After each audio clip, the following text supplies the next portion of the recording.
Boom, boom, boom.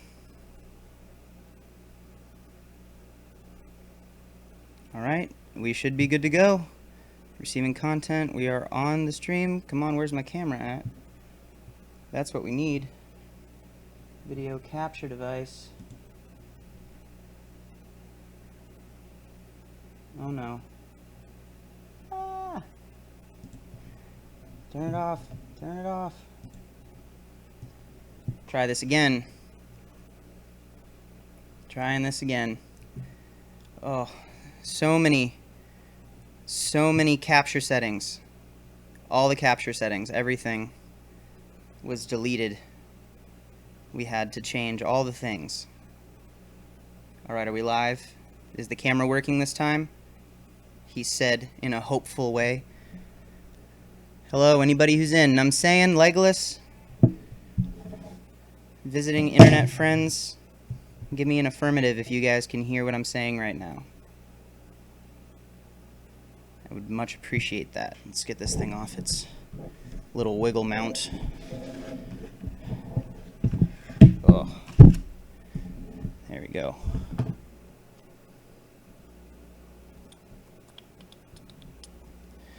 Yes, you're fine. Okay. Hello, friends. Welcome back. I had said in my last live stream that that would be the last one before we did some regular content. Unfortunately, my computer had other plans, so we've made a couple of changes, hopefully some improvements. Still waiting on a webcam that is better than this potato quality one, but you work with what you have. The real thing that should be better in this particular live stream is that last time my computer kept cutting out and the internet was a little sketchy. This time we've got a hardline connection into the internet, so if it cuts out it's because the internet's fault, not just because of the Wi-Fi.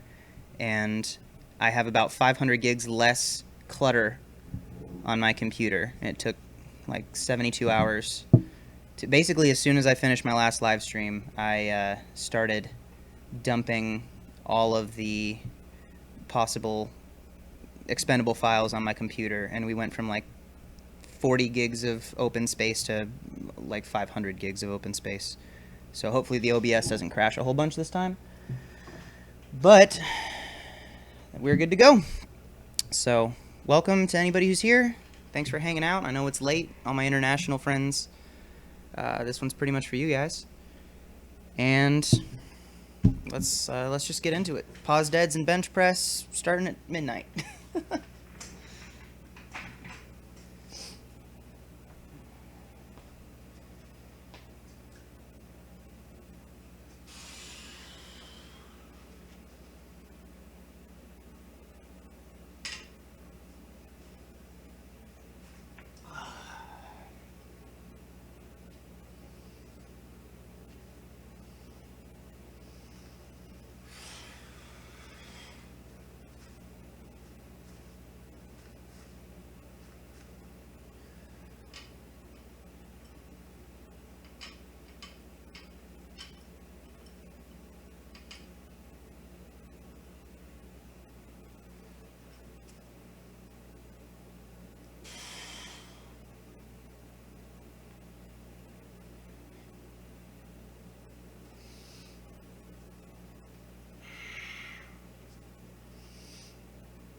turn off the heater. It's too warm in here already.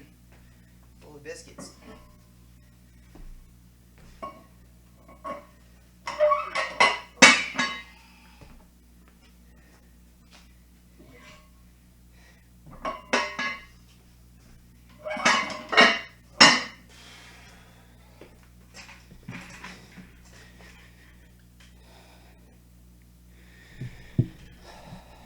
All right.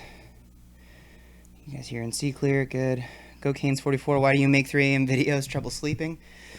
I just have been really busy during the days, and workouts keep getting pushed back till super late. This weekend, my girlfriend had surgery. She had her pinky broken a few weeks ago, so I spent yesterday and most of the day over at her place kind of taking care of her while she was in kind of the initial stages of recovery. And so we're doing the late sesh. Sion Pil Kim and Carlos, hey, welcome fellas. Thanks for stopping by. Back at it again with the late sesh. Yeah, I am hoping and praying that I'll be able to get a little better on not having workouts take this long, but honestly, it's just there's been so many things pushing everything back, and I still have to get the sessions in. So that's why we're here. That's what we're doing. You guys are hanging out with me. Hopefully the stream is a little more stable this time with the improvements to the internet connection and the improvements to the computer health in general. So let's get it going, huh? As always, don't feel like you guys are distracting me. I'm plenty distracted myself. This is too late of a workout for me to expect a whole lot of crazy things, so feel free to interact and talk and chit-chat and ask questions. It's one of the reasons I like doing this. And I'm committing most of tomorrow, now that my computer's up and running again a little bit faster and I can actually put some of the files on to it. We're going to have some actual content for the channel, not just the live streams. As much as I love doing them, I think that a lot of people want to see real videos again, and I want to post real videos again. So Peter, when you've got a lot of time till your next comp, how your exercise selections change? That's up to my coaches. Usually we target weaknesses to improve while not dropping the amount of skill I can develop on the regular competition lifts themselves. So I'm a big believer, and my coaches are big believers in practicing the skill of powerlifting, the squat, the bench, and the deadlift, and doing other things that are not that tends to detract from it. So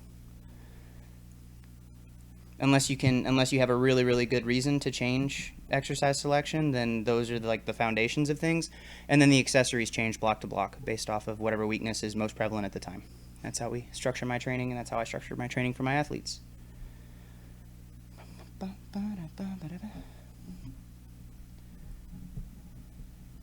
Is this the same? What time did I start? Yep, same start time as the last as the last live stream. Oh man, we'll get this stuff figured out soon, hopefully.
Cane's 44. Would a pause dead or a high bar squat still be considered practicing the lift if it's a slight variation, or should one continue their competition lifts year round? That is very dependent on the lifter. I do have some of my own lifters who have more of those kind of variation movements in for a longer period of time during their yearly training plans. For me, I usually have some kind of competition movement at least once a week. A lot of things have to do with how your frequency is. So I think that if you have high frequency, you have more opportunities for lift variation without losing your specificity as much. With lower frequency templates, if you're only hitting each of the main lifts like 1 or maybe 2 times a week, you lose a little bit of that window and opening. But if you have really long off seasons, you can do an entire training block without having as much skill-based practice. If you have some extreme weaknesses to bring up your hypertrophy on, and I could see people making the case for that really easily. So it depends. I think a pause dead probably closer than a high bar squat, because a high bar squat fundamentally changes the positions and the motor patterns of the lift, where pause deadlift enforces proper position in the first place. So, Peter, thanks. So you wouldn't recommend something like split squats or leg presses for strengthening legs or flies for the chest? If you have room in your program to put things like that in, and you want some more direct work for like hypertrophy purposes or something, I could see that you can make a case for a lot of those things. I think that there are a lot of really good cases for those kind of things. But in any kind of specialized pursuit, you have to remember that whatever you're doing that's not the main objective is taking some of your focus away from your main objective. And so lateralizing and doing that kind of putting other things in those blocks where you could be getting better at the skill of those main lifts is fundamentally taking at least a little bit of attention away. And so if you're hyper focused on targeting a specific weakness or bringing something up that is going to have a really positive direct impact because you have a severe lacking issue with one of the portions of the lift, then it can be really, really beneficial to target that outside of it and come back and see it have a really, really heavy carryover. But I think for many, many people, you practicing the lift itself is going to be superior, or you're going to be limited in the amount that you can recover. So you can only have so much focus. If you're doing 40 working reps of a competition squat, if you were also doing 40 working reps of a leg press or something else, even if it is not the same movement, if it's taxing that recovery, you're putting more stress on your body to have to recover from.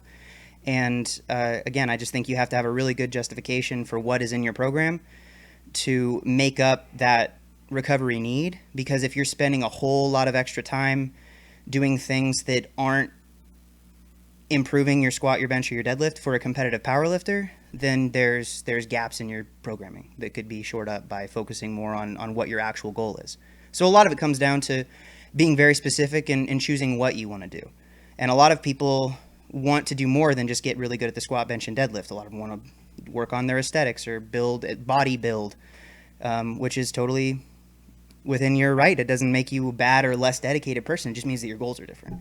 So those are all things to consider. Love blow up doll orgies. Did you finish school? Yes, I have. Piano proficiency test is the only thing that's keeping me away from my official degree, but I did finish my undergraduate, and I have a minor. I spent 7 years taking classes and never failed one, so I learned a lot. I learned a lot more, I think, than many people do at a university setting, because I took a bunch of extra classes that I was interested in, and I really enjoyed the experience, and I didn't feel rushed. A lot of people tend to rush through. I was an RA for 4 years while I was there, so I think a lot of people tend to rush through their university level academic kind of experience, and I did not have that case. So I feel like I got more out of it. So it was more worth it to me. But yes, officially I'm done taking classes. Another warm-up set. Let's keep it moving.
Congrats. Thank you very much, sir.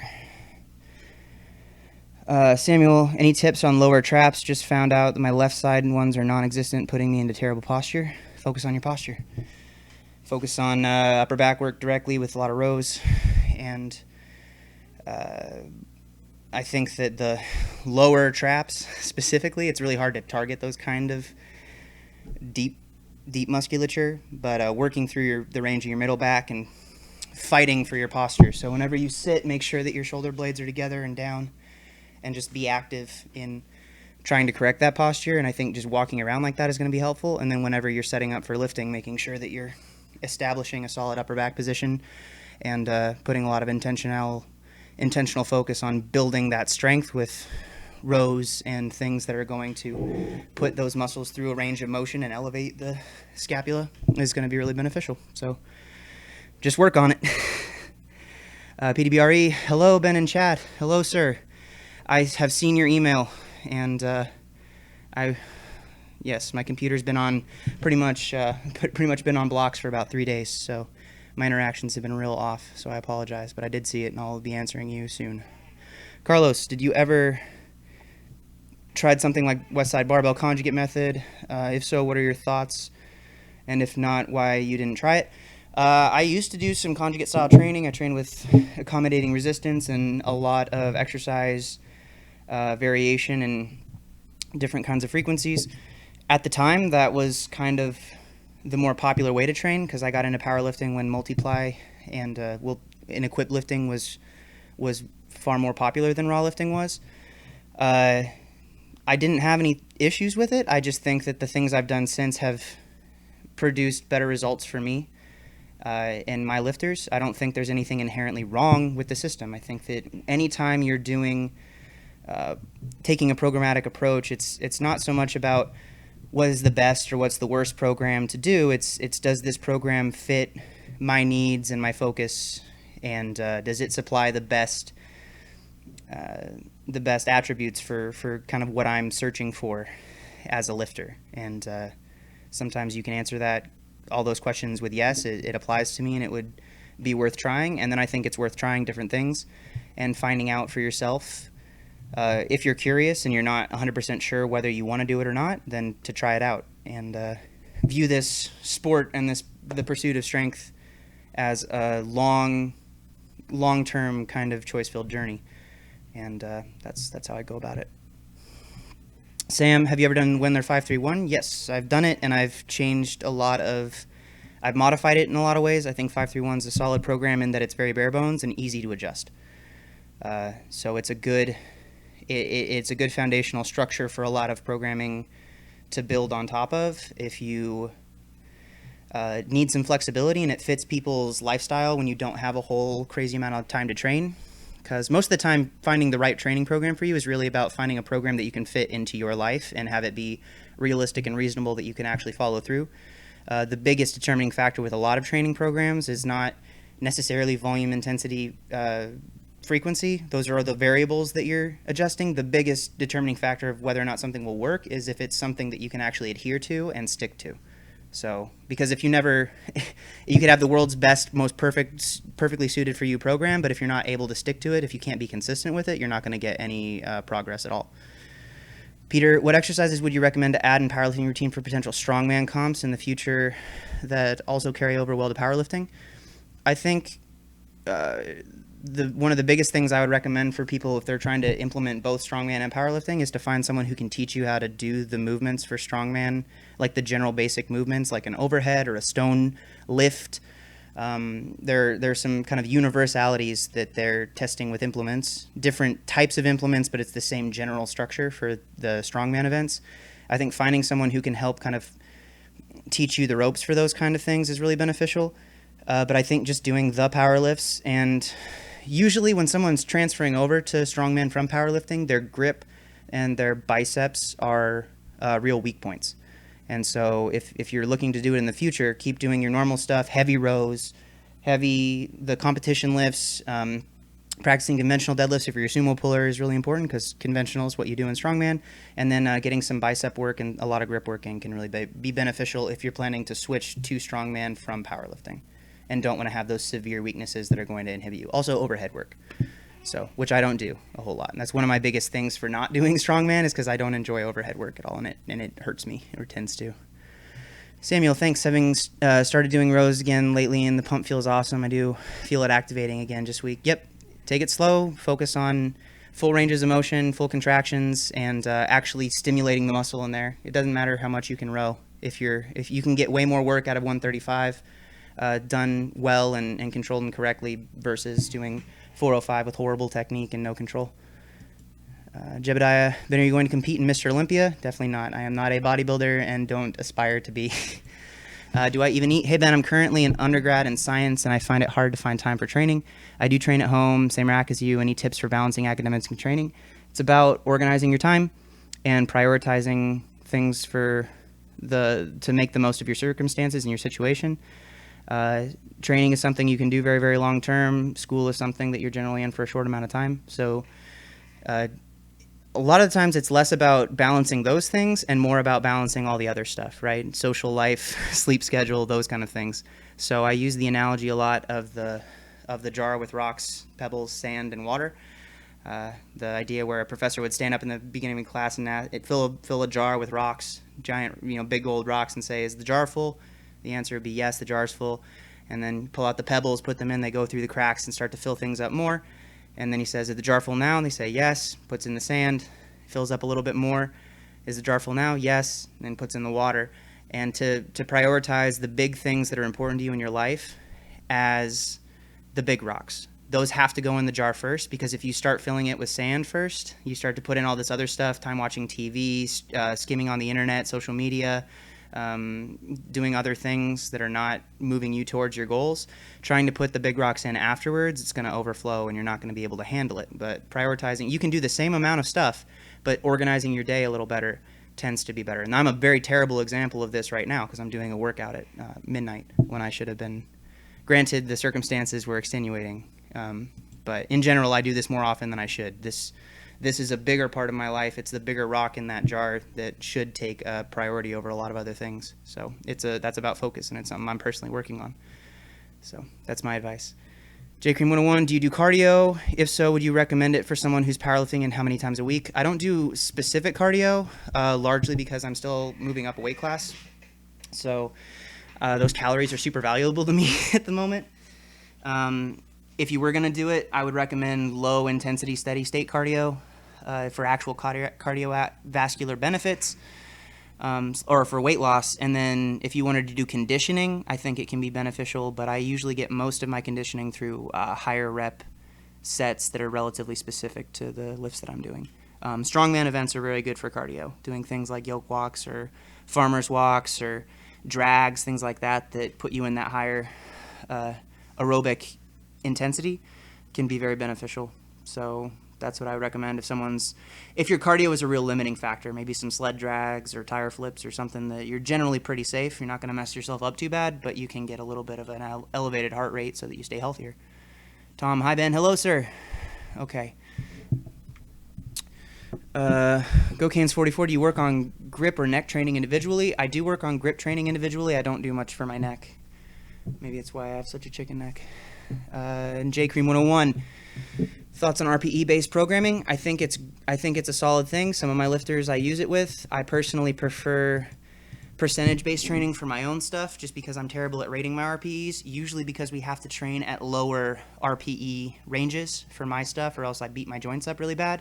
And it's really difficult for me to personally gauge something that's less than a 9 or a 10. And so I shouldn't be doing any sets that are at a 9 or a 10 for most of my training. And so it's a kind of a personal thing, but I think it can be very beneficial, especially for intermediate level lifters that are also familiar with what they're capable of doing and can be honest with themselves and can really become effective at gauging what their actual RPEs are. So going to do another set, and Josh, you're up next.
Feeling a lot better than I expected to, honestly.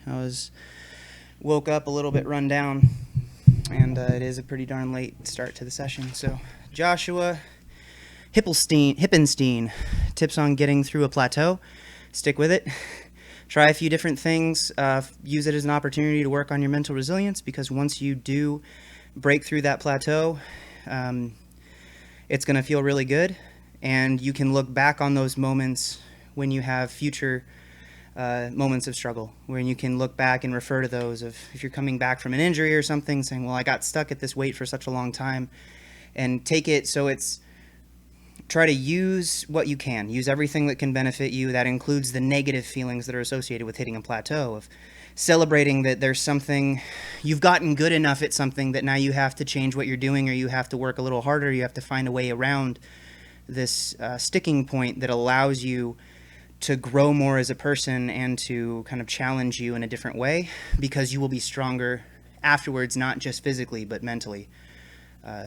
Many lifters start off with big hopes and dreams and aspirations in the sport and burn out, because once you start to hit those plateaus, it can be really mentally challenging. And so consider yourself lucky, and try to be grateful for having gotten to the point where you get stuck and have to work around it. Many people don't make it through that first one. So, Thomas, welcome back, sir. Team New Zealand back in here tonight. Just joined in. What's in the cards for Deads tonight? Working on the pauses still. 605 on the bar right now. We're going to do 675 as a top set, because that's where the coaches have capped my weight, and I do agree with their decision making on that. I probably would have capped it at 705, but that's my ego. So 675 is the top set for the beltless pause work, and then we're going to drop down 615 for 2 sets of 4 with the pauses, and then 615 for 2 sets of 4 without pauses, which is 15 pounds up from last week. We'll see how it feels. They felt pretty decent last week, but I also trained at a normal time. So, do I even eat? Asks. Oh, no, it just says. Awesome, man. Appreciate the input. Rock on. You as well, sir. Thank you for the questions and the thoughts and all the just being here. Sam, Sabo deadlift shoes or wrestling shoes, which is better? Which do you have easier access to? I prefer the Sabo deadlift shoes. That's why I use them. That's what I'm wearing right now. If you have wrestling shoes, they're readily available. I think that they're comparable. I like the metatarsal strap on the deadlift shoe that locks it to your foot a little bit better. But that's really the only thing that one has that the other doesn't. And I don't think it's going to make or break. I think you can be equally successful in either shoe. I no longer wrestle, so I don't have any wrestling shoes that I would use. And I like the Sabos, so I use those. Go Canes 44, next meet, Raw Nationals, Orlando. If so, Universal or Disney, which is better? Man, definitely planning on Nationals. I don't know if we'll do something in between. That's kind of on hold to figure out if we end up doing something small in June or July.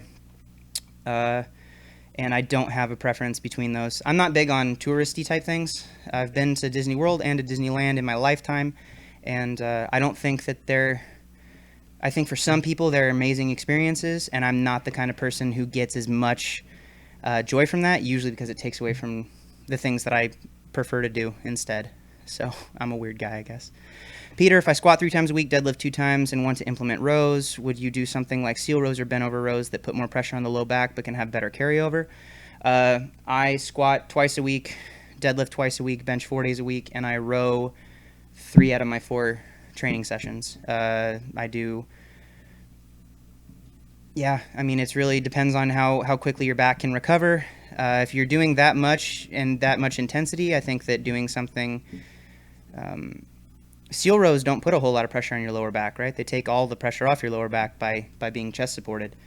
I do pen lay rows, bent rows, chins, and then regular rows again. So for me, my lower back doesn't get beat up to the point where I need to start implementing different things, but I also don't use a whole lot of weight on my rows. I focus on positions, I focus on contraction and full ranges of motion and trying to control the weight, and so I'm able to keep it lighter, and so my lower back doesn't tend to get beat up as much, plus I do a lot of core work, so I have a pretty strong core.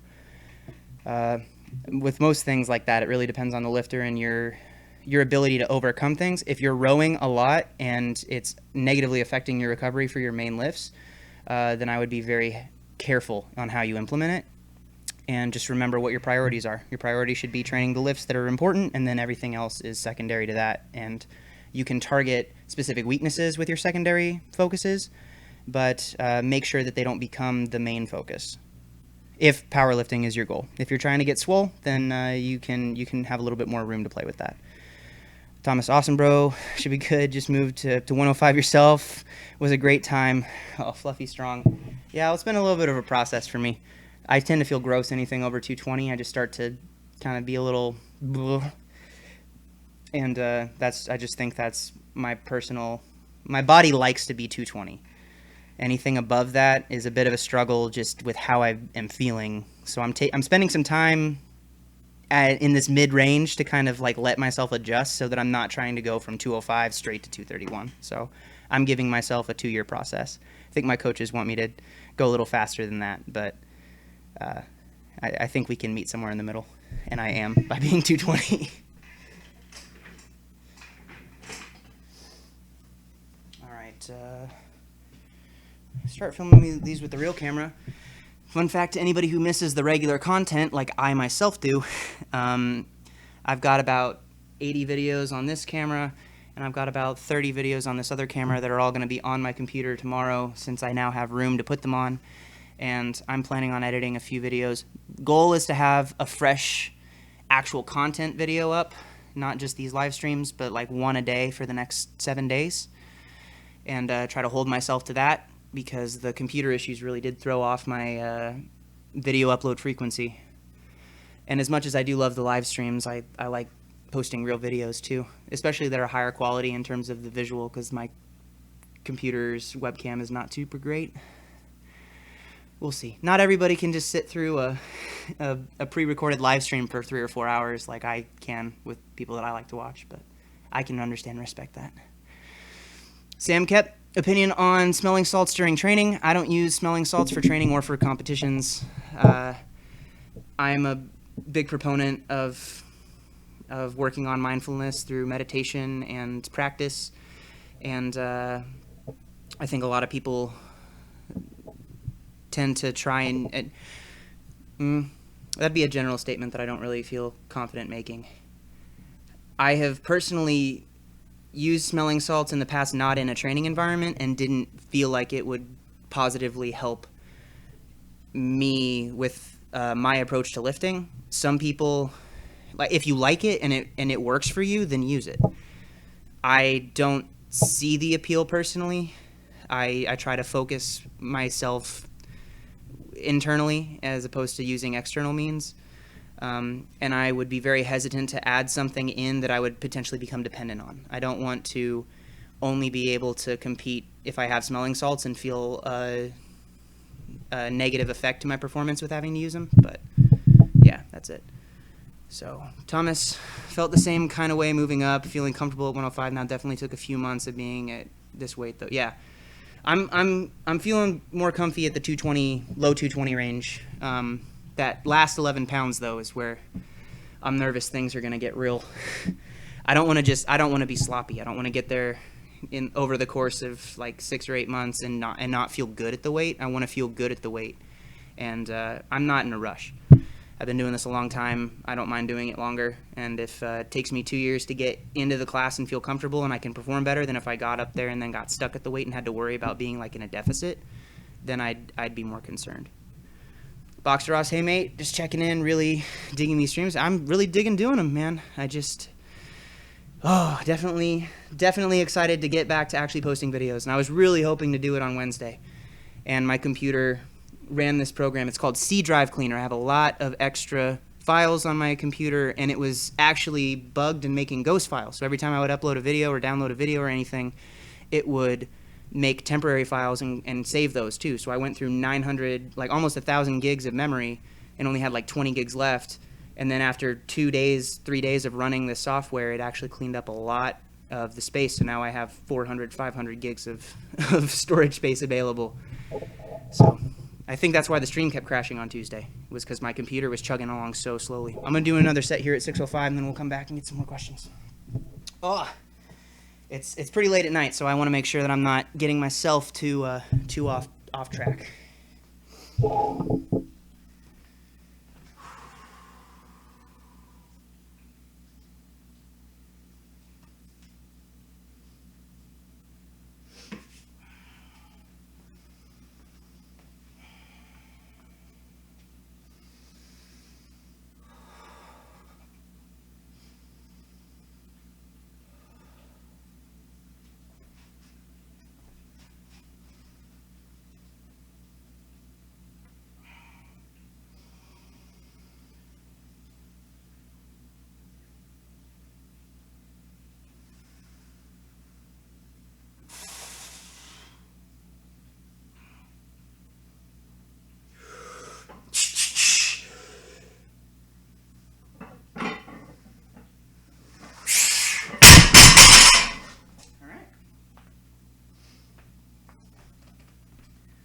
Turn off the regular cam.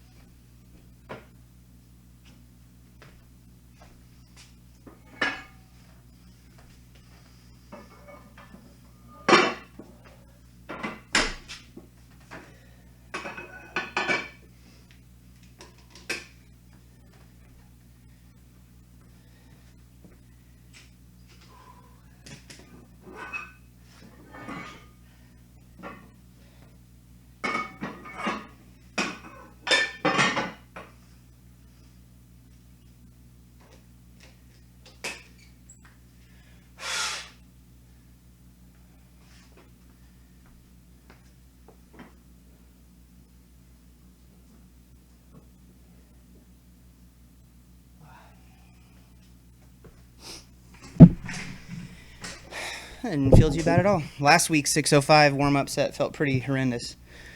So maybe it's just my expectations were lower. Okay.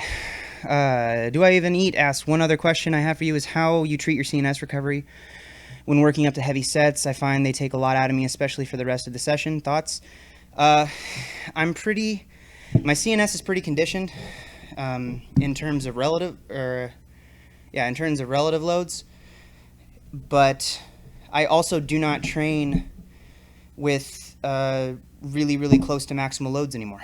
The weights I'm using are a lot higher than they used to be, but they used to be closer, relatively speaking, to my training maxes, and now they are not. We use a lot more sub-maximal work, and I don't think that's necessarily that we were doing it wrong before. I think that your needs as a lifter change as you get more, as you progress longer. There's a lot of more advanced lifters who you see that happen with, who kind of have to pull back from, relatively speaking, the kind of how close they train to their 1 rep max. And so I rarely go, we spend most of our time in the 70 and 80% ranges now, and I rarely go over 90% in training environments. And so my CNS isn't getting taxed nearly as much just through that. So I think the biggest thing, if you are having issues with that, is to make sure that you're regulating your training volume so that your training intensity so that you're able to recover, focusing on your sleep, your nutrition, and all the stuff that you're doing. The stress is outside the gym, because that's what really affects you more, because you can train really hard and then what are you doing in the rest of the time to facilitate your recovery is what's going to make the biggest difference in those kinds of things. So you just have to be very intentional with your time outside the gym and make sure that you're not training beyond your means in terms of what your available recovery resources are. David Powerlifter, hey, Ben, I enjoy the streams, man. So do I. Thank you for hopping in. I always deadlifted regular 280 kilogram PR. I'm planning to switch to Sumo. Go for it. I train both, and I hate the conventional deadlift. My body doesn't like it, but my advice, start slow and work up, and if it feels too easy, awesome. You can add more weight. So, and if it feels too hard, maybe you're working on some weaknesses that'll carry over to your other technique. J Cream 101, say if someone is new to higher volume, lower RPE, 6 to 7 base programming, training 6 days a week, is it normal to feel weaker week after week? Does fatigue from a ton of volume lead to more gains or just overtraining? Again, it's really have to balance it with your ability to recover. And if you feel like that for for a couple of weeks, you might be adjusting. If you feel like that for months at a time, then that's overtraining. If you're not able to ever feel recovered in any of your sessions, then maybe you're exercising outside your body's means of adaptability. You shouldn't always feel horrible when you train. It's okay to sometimes feel horrible when you train, but if every single session is an absolute slog and you're beating your body up and not having the opportunity to recover, maybe scale it back. Regardless of that low RPE, 6 days a week is a lot. If you're, I mean, it may be a little less if you're doing like body part splits or something, but if you're doing like maybe a traditional powerlifting split where you're focusing on the skill lifts themselves, 6 days a week is a tall order for sure. Box Ross, all variables being taken care of, time, money, equipment. Do you prefer the home gym to a gym with people, either commercial or powerlifting gyms? That is very individual. Personally, for myself, I tend to be more conservative with my training when I'm by myself in terms of making smarter decisions of what I should do instead of what I could potentially do. If you give me an audience, even though I try to work on my humility, there's that ego side that comes up that, you know, you want to impress people. And so it's the same way with the live streams. I tend to have to force myself to make better training decisions if there are RPE based things. And that's why I'm glad that Hanny and Eric gave me a stopping point for my top sets on these. So I can't go over 675. That's the most weight I can load on the bar today for a single. And if not, I would be putting 700 pounds on the bar every week. And even though and this is the conversation I had with Hanny, and I agree, even though I could do it, I don't know if I should necessarily do it. If it's going to not directly be the better training choice, then I'd rather do something that's easier on the body, even if it's not as much fun for a live audience or for an Instagram video. Sam, have you ever considered going on one of those meditation retreats? Also, do you have a favorite book on meditation? I am less of a book kind of person and more of an audio-based guy. I did Weldon Green's MAC program, Mindfulness Acceptance Commitment program, as a 44-session kind of guided meditation mindfulness practice thing. And I have the Headspace app that I'm working through now. And in terms of something like a retreat, I don't know if that would fit my personality so well because I hate traveling. I travel a lot for how much I dislike it. I'm a homebody. I like to be at home. I like to be around the people that I care about, and time away from them is very, very challenging for me. And a lot of people don't recognize how introverted I really am, because when I'm in a group setting or when I'm around other people, I am more outgoing. But I think what happens is I expend energy when I'm interacting with groups of people, where I kind of gain energy when I'm alone or with a smaller group of people. It's different with this because the interaction is different, I think. But otherwise I wouldn't be doing these. So I hope that kind of answers some of your questions. Peter, thanks for the answers. Going to get my workout in. You go do that, sir. Thanks for stopping by. I really appreciate it. Tell your friends. David Powerlifter, I really struggle with my mixed grip on Sumo. Do you have any advice? Thanks, man. Which David is this? Is this my David? David, is that you? My advice is to watch the video I made on hook grip. And if that is not an option for you, because I do all my top sets, this will be hook grip, and then I'll do my top set or my back off set 615 for the sets of 4 with a mixed grip. The biggest thing, making sure you focus on keeping your arms straight, making sure that your grip is strong, working through finger strength, and then keeping the lat engaged. And there are a couple of drills that you can do, but being able to keep your arm from floating away is the biggest issue with a mixed grip. So if you can't do hook grip, or it's just not an option for you, try to make sure that you're focusing on ways to engage that underhand and not let it drift away from you. That's usually where people struggle. God-given straight. Darrington, hi, buddy. Hanging out for some bro times. Thomas, how much deadlift volume do you think that hat has been through? It used to be black. It used to be the color of the shirt. That's not a lighting trick. That's a lot. It's been through a lot. I tend to wear all my clothing that I wear tends to look like clothing until it stops looking like clothing. Then I'll start doing something else. So This hat has definitely seen more lifting than many competitive powerlifters have, I think.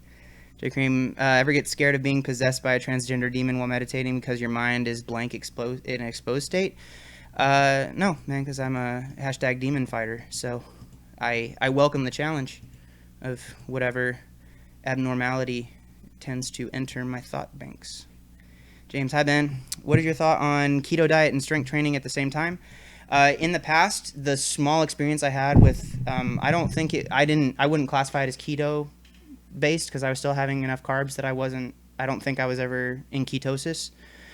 I don't know enough about it to take an educated stance on it. Some people really laud it as being beneficial. I think I tend to go to my default rule of there are some people who it may be beneficial for, and if that is you, then pursue it, but always try to understand the most you can about it, and check with people that are better educated than I am on those kind of topics. Because I would like to offer advice, but I don't trust myself to give the best advice for that particular field. Wandel Mendelos, greetings from South Africa. Greetings, hello, South Africa. I used to have a friend from South Africa named Clint. He's a nice man, and it's one of the accents that I cannot do no matter how hard I try. And I tried frequently with him. Dancing is the only thing that I can say that he would say. J. Cream, thanks for the answers, Ben. Appreciate it. Just joking around with the last questions. Oh man, no, this can be a fun time. We can have fun questions. I'm totes open to that, man. Especially these late night streams, I already get a little loopy. So I'll always answer them the best of my ability. If something's like over the line or super inappropriate, then I will let you know that I think it's over the line or inappropriate. But I'm pretty good at talking about whatever you guys have to talk about. Even if it's Demon Beast trying to enter in my brain bits. All right, 675, top single. Last week we double paused this. Hanny thought that was funny. Maybe we'll try that again, see if I don't kill myself. If it feels better, because last week 605 felt horrible and 675 felt better. This week, let's try to keep up the trend, huh?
Let's change the weight first.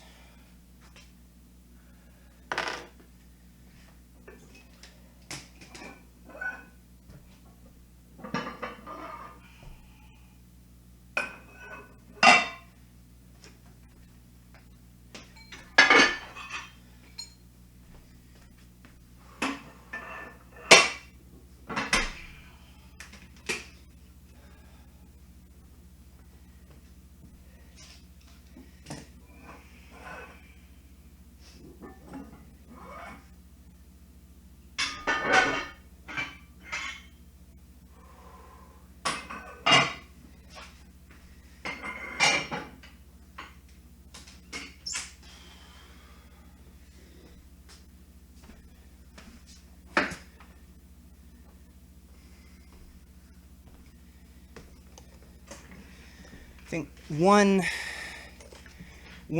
positive change that I felt in that one versus last week was last week I feel like I lost, once I paused, that I lost some tightness and started to drift and then had to correct it. And I think that I was a little bit more stable through that one. So, not bad, not bad. I think we were within the RPE range.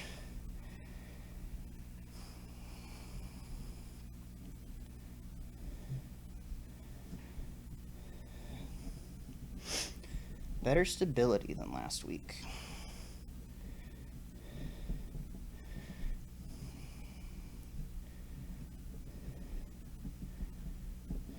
Okay. PDBRB. Ben, do you take creatine? Yes, creatine monohydrate, about 5 grams or 5 milligrams a day? The recommended daily dose, pretty much, of it's just a generic non-flavored creatine product. I put it in my one of these water bottles usually with a packet of Crystal Light, and I drink that most days unless I forget, in which case it's not usually a big deal. I don't stress about supplements like I used to.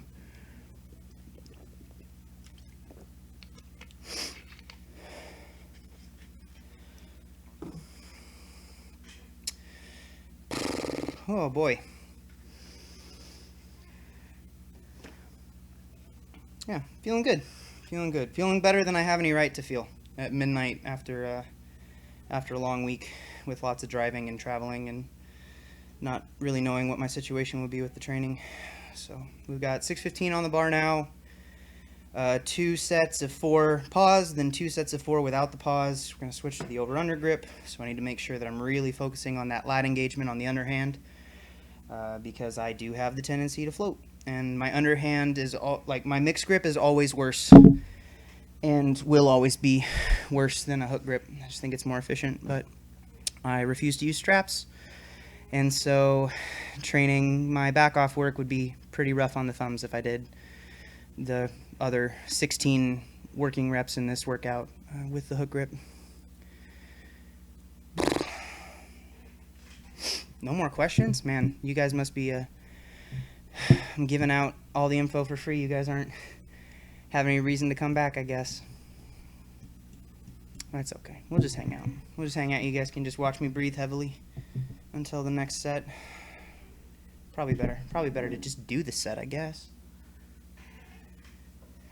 Gonna belt up because coaches have requested that, and I agree. I was able to talk them into letting me do the top set without a belt, and I like the confidence that I get with training without the belt, and the way I'm able to focus on my core bracing, where the belt, even though there's a lot of studies and research that's been shown that it actually increases core activity, I think that it sounded sad, Darrington. No, I'm fine. I'm okay. It's just late. That's all it is. John Smith, hey, from Kuwait. You're stationed in Kuwait and I'm able to train twice a day. Any programs to suggest? Well, first of all, thank you for your service, sir. Very much appreciate what you're doing. And programs you suggest? Oh, man. Tough to say, but because it would largely depend on some more details, background as a lifter, experience level. If you have pretty much unlimited time to train, if your goal is to get more training time in, then you can pretty much make anything fit, like a Shako or a 531 or a cube method or any of those kind of things. I think the best approach in general, though, is to have someone either to program for yourself with just a little bit of research first can really be beneficial, or get a coach. I think that those are really the best methods instead of just blindly recommending a program with nothing accounted for. David Powerlifter probably already answered this, but do you do any accessory work for hypertrophy? Not a whole lot. Hypertrophy is not like a super high priority goal for me, and at the moment it's more of a goal than usual because we're moving up a weight class.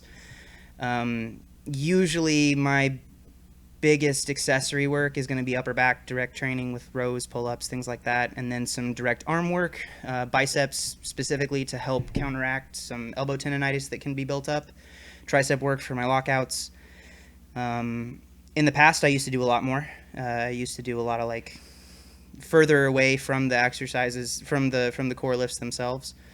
I think the biggest key for any program is to make sure you can justify why something's in your program. Okay, Thomas, I have a question. Give me time to write it. I'm from Denmark and not good at this writing perfect English. All right, take your time, man. Thank you. J. Cream, thoughts on Trump? He's the president of the United States, and let me see. Because of that, I wish him the best, and I hope that he makes decisions that are going to be the best for the American people and hopefully for people of the world. I think it's a job that is there's a lot of pressure, a lot of stress, and a lot of things that I personally wouldn't want to take. But yeah, it's personally his the vibe I get from seeing his actions and the way he reacts to certain things. He's not the kind of person that I would personally feel excited about making decisions for larger groups of people. And he's not the kind of person that I would like to be when I'm older, but because he is in this position that directly affects me and people that I love and people around the world, I hope that he makes the decisions that are going to be the best to keep the most people safe and protected. So that's my official stance on the current president of this country.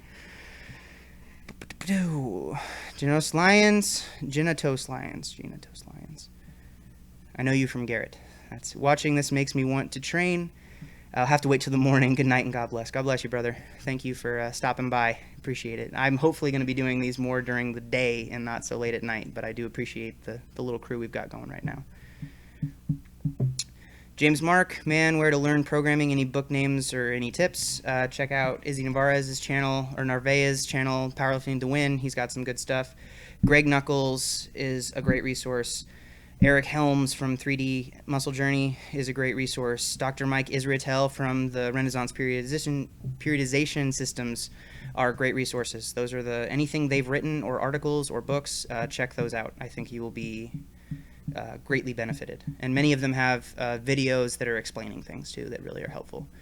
Dream John P. looking at Mark Bell's video of Matt Winning. Winning works with guys in the military and talks about powerlifting programs for guys who can only train 2-3 times a week. Yes, do that. Do that. The more resources you can find, the better. If you care about something and you're really passionate about it, you owe it to yourself to learn more about it and become as knowledgeable on the things that you want to do, because it should do that. Thomas Hansen, greetings from your biggest Danish fan, 41 years old and have my next meet in 29 weeks. Doing high frequency training as well. Last time you advised me to gain muscle on upper body for my bench press. Well, I hope that it's going well so far. John Smith, yeah, we'll look into that. Good. You guys helping each other out. I like that. Back to Thomas. Tomas, maybe? Tomas from, if you're Danish. This means I need to lower fat percentage around 17 to keep my weight class. What do you recommend or have experience with? Tracking your macronutrients. So, again, Eric Helms has a great resource on this. If you're trying to lower your body fat or you're trying to diet for performance in general, I think Eric made a series called something around the fat loss and nutrition pyramid for athletes or something along those lines. Type in Eric Helms, ERICHELMS, and then nutrition pyramid, and you should get a series of about 6 to 8 videos, and it's very comprehensive and very helpful. The videos are about 30 minutes each, but it's very, very helpful if you're worrying about trying to control your body fat through nutrition. Slow 29 weeks transformation, weight loss. Hope this makes sense. I hope that I answered your question. Abdullah Mosabir, damn, it's 4 a.m. where I am. What time is in your place? It's 1 a.m. where I am, so it's definitely late. It's too late to be training, but at the same time, I need to train. So we're going to do another set here, working set 6:15 for 4, paused. Oh. Technically, it's the first work. Thomas, sorry for the confusing post. I had to split. No worries, man. Did I answer it with that? Eric Helms is a resource for tracking your nutrition through macronutrient manipulation. I would recommend that. Whew.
That's where the tired hits. Not like physical exhaustion tired, but just kind of sleepy tired. Thomas, you found the book? Book, yes, but also he has, I think, a series online too, a video series on YouTube, where he talks about some of those things too. It could be helpful. Woo! Abdullah, hey Ben. Belt off.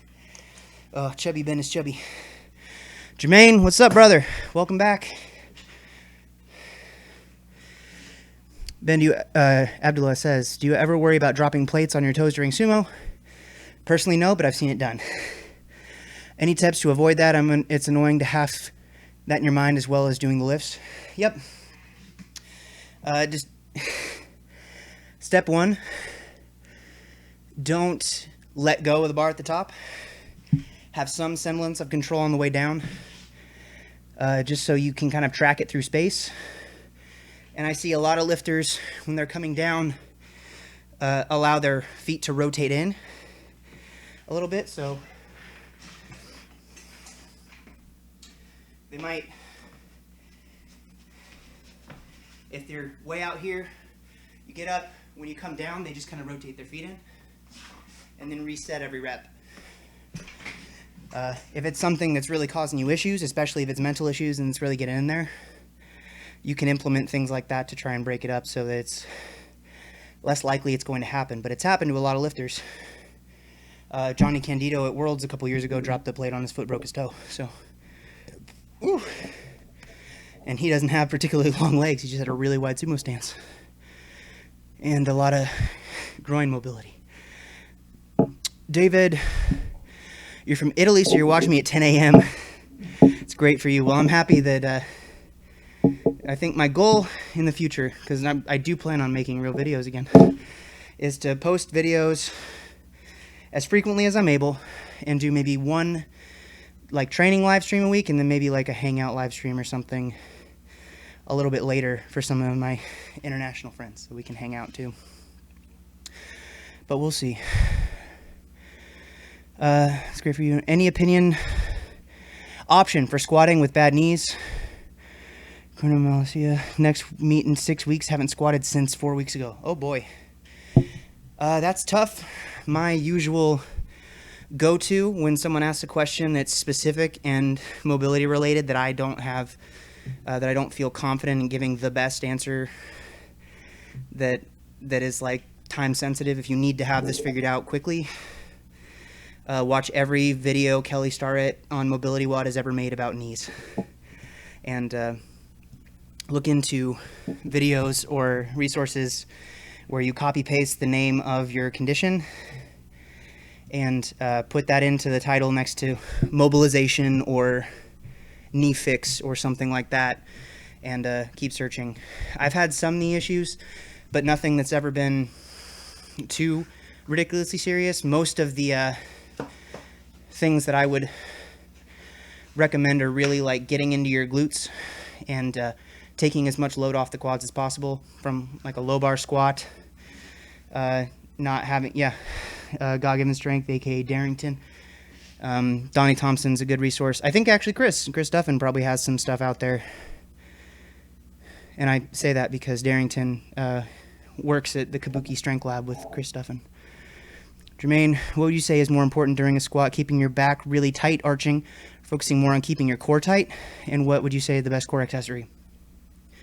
I would say that you don't want to arch, because if you go into spinal flexion, that's bad for your spine. The vertebrae are getting loaded in one area. If you go into extreme spinal extension, the vertebrae are loading the other way. Neutral. Tight core, rib cage, solid. Core is in abs, ab wheel rollouts, and hanging leg raises. Check out the video I made in the Ben Rice coaching tips.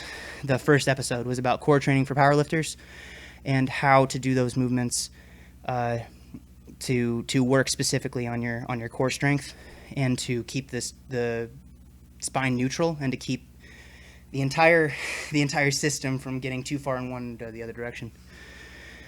Patrick III asks, what is the overall purpose / drive to lift and keep going? Because this is more than just about lifting weights for me, which sounds cheesy, and some people may get turned off by that as saying it's like overly philosophical or it's just weights, man. And it is. Understanding that is important, but I use this as a system of bettering myself as a person.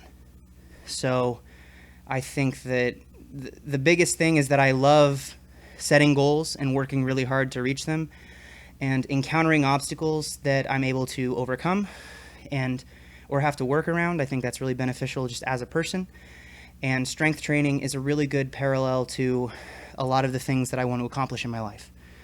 So I think that is the big driving force for me, is that I see things that I'm not initially good at, and I can work really, really hard to improve at those things and overcome the difficulties that I've experienced and be able to look at the person I used to be and feel like I've made progress, not only through strength, but through my mental toughness and through my ability to set goals and pursue them and follow through and just get better. And strength training is what I think is one of the best tools, one of the best ways to go about doing that and to center my life in a way that is constantly pushing me to grow and not just be the same person that I have been, because I want to be better every day. I'm happy with who I am and the experiences I've had, and part of that is respecting that there is so much more that I feel like I could do, and loving what I do enough and being passionate enough about it to want to do more and be better and share it with more people. So I hope that gives you some idea. There's a lot of answer that comes down to that when you're asking someone what their overall purpose and drive in their biggest pursuit is, and I hope that that's an adequate response. Darrington says, yeah, they do also. Not as many, though. You're working on it. Yeah, Darrington's a good resource for a lot of positioning things on his Instagram. God-given strength. Check him out. JCream 101. Why are those damn Russians so strong? They start really young, they work really hard, and they make more money over there than Americans do. And there might be some other reasons too, but we're not going to speculate. Jermaine, thanks, man. I find it really hard to breathe into my core sometimes and expand it. Any tips on how to breathe into your core more than your chest? Watch the second video I made in the Coaching Tips with Ben series about breathing and bracing for powerlifting. I think that's the way I would go about it, is start off by engaging your lower abdominal wall and your pelvic floor by thinking boys up. That locks the pelvis in. Keep it from overexpanding at the bottom, and then focus on diaphragmatic breathing. So big breath in and try to feel like you're filling up a glass or something from the bottom. And try not to let this happen with your shoulders. And a good way to practice that, lay on your back on the floor, put some tension on your, put your hands there so you feel it, and just focus on.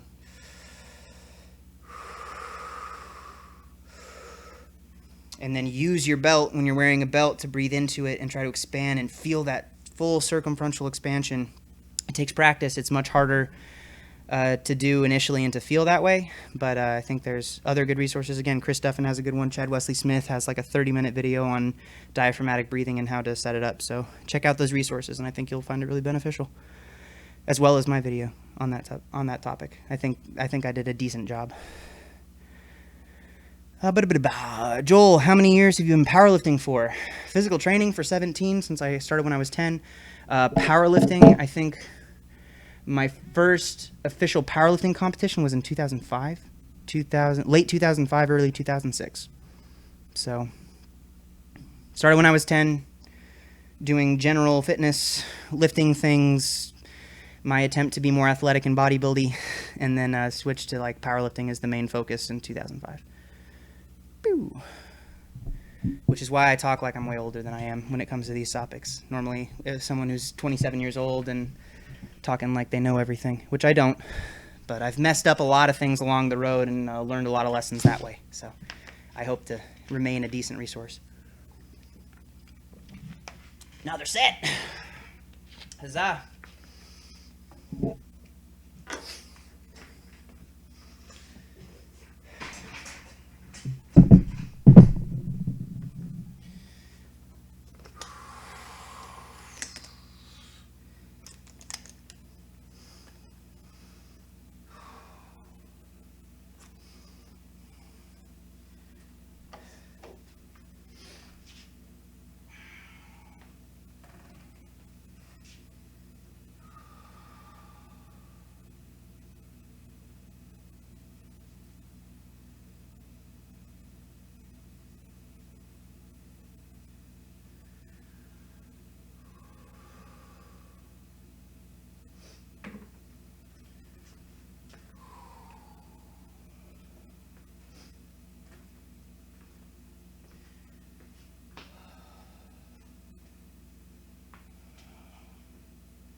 Well, I feel like I'm getting better at not losing the bar to the front on the left side. At least not because I can't hold the tension, just because I'm lazy if it starts to happen. 111. I can't rate the RPEs for these because they go from RPE 0 to RPE. No, never mind, real quick.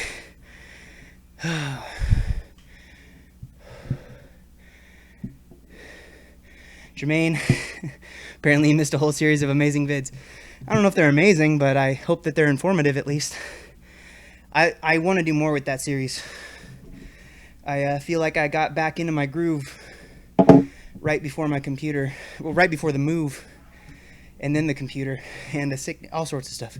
Too many excuses. I need to stop thinking about them because they're not helpful. Patrick, live stream lift. This is revolutionary. Never been done before. I've seen it done. I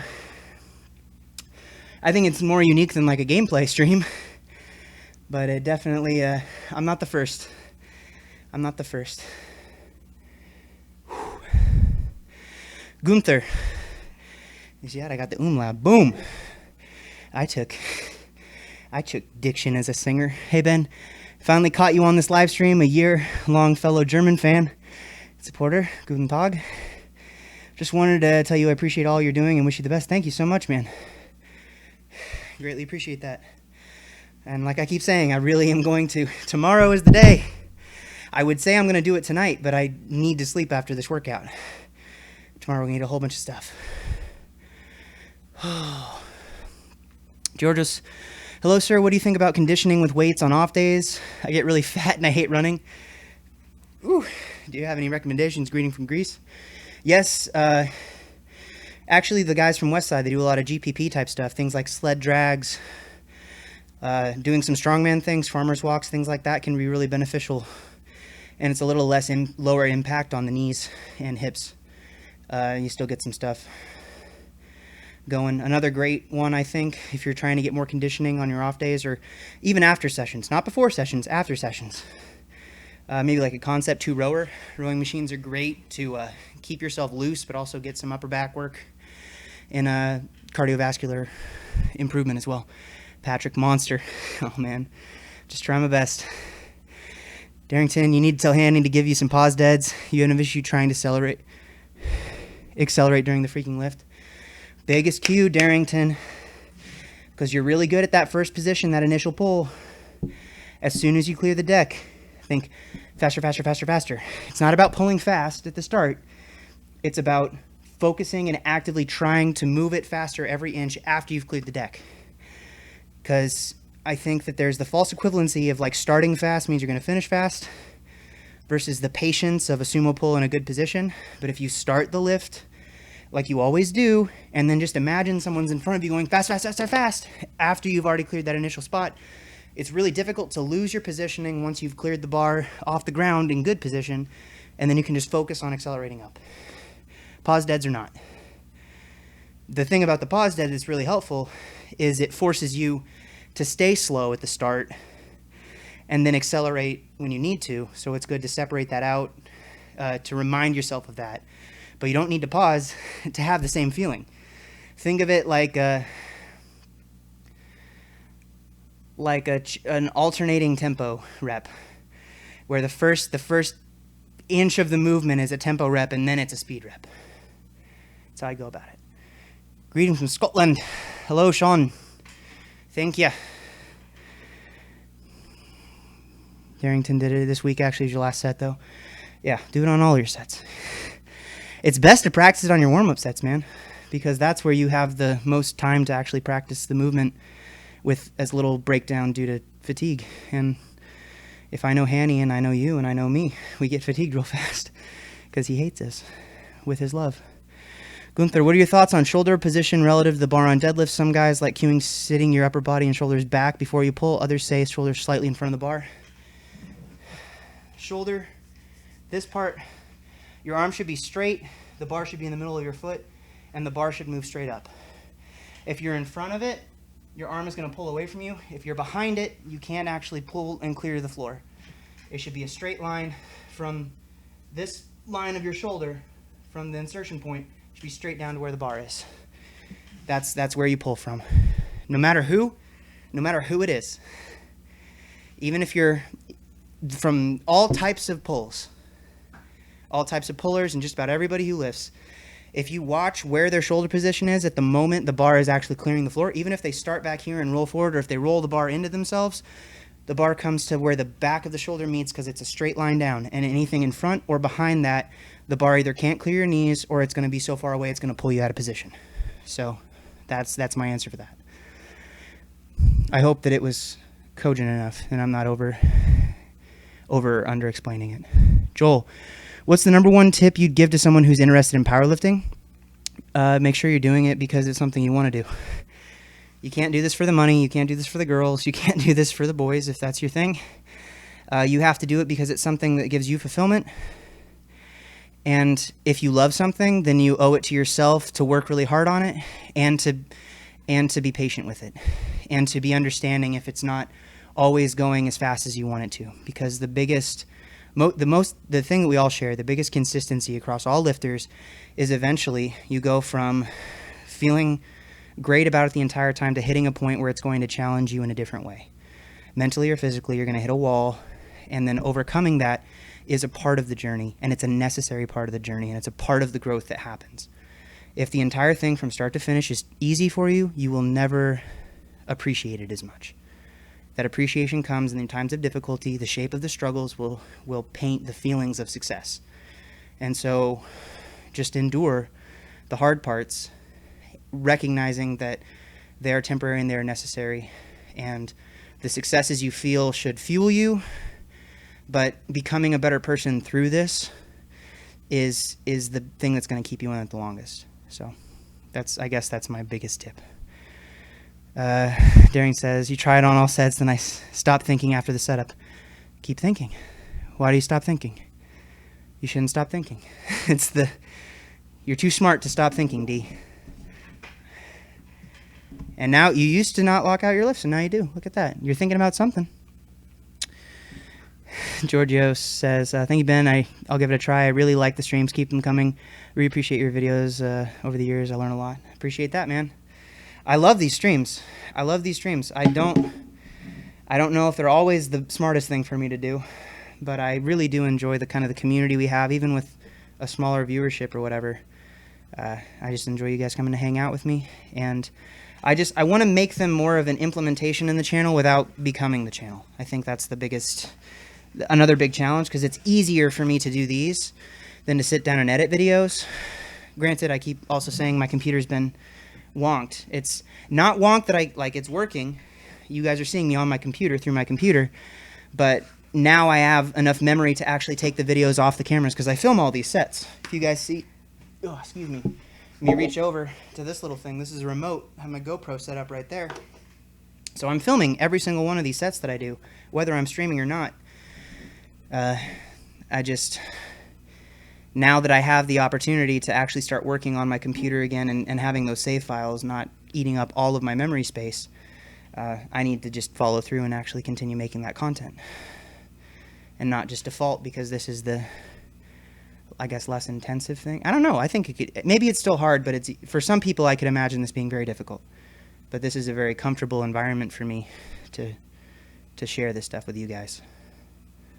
So, I don't know why that is. Maybe I'm weird. I'm definitely weird. Maybe I'm weird and that's why. Well, we're done. Oh my gosh, guys, we're done with the pause work. Now, no pauses. Just gotta pull.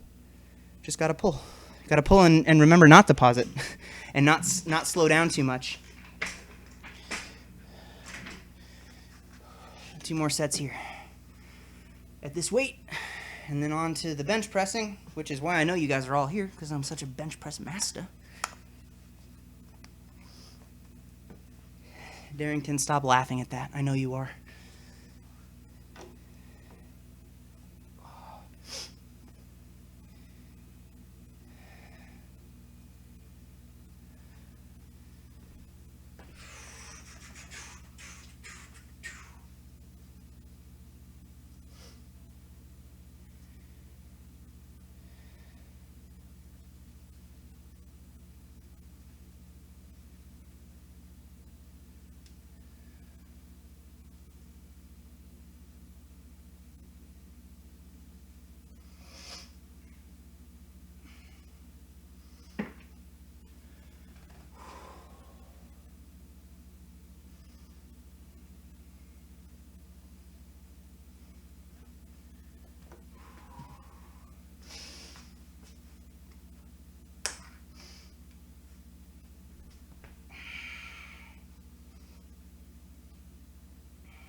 I will say, it is definitely a strange thing to go from those super controlled pauses to try and pull without pausing in the middle.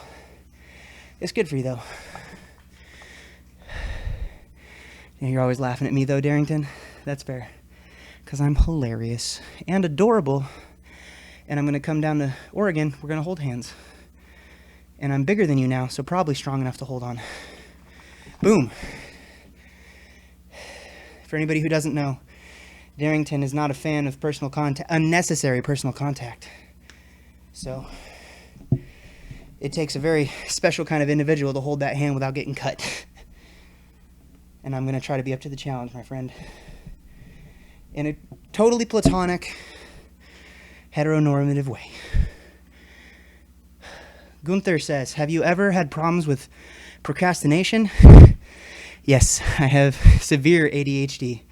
And the fact that you're watching this live stream that I am deadlifting hundreds of pounds at 1:30 in the morning stands as a definite example of procrastination being real in my life. I find myself getting distracted quite a bit at the moment while I'm supposed to work on my bachelor thesis.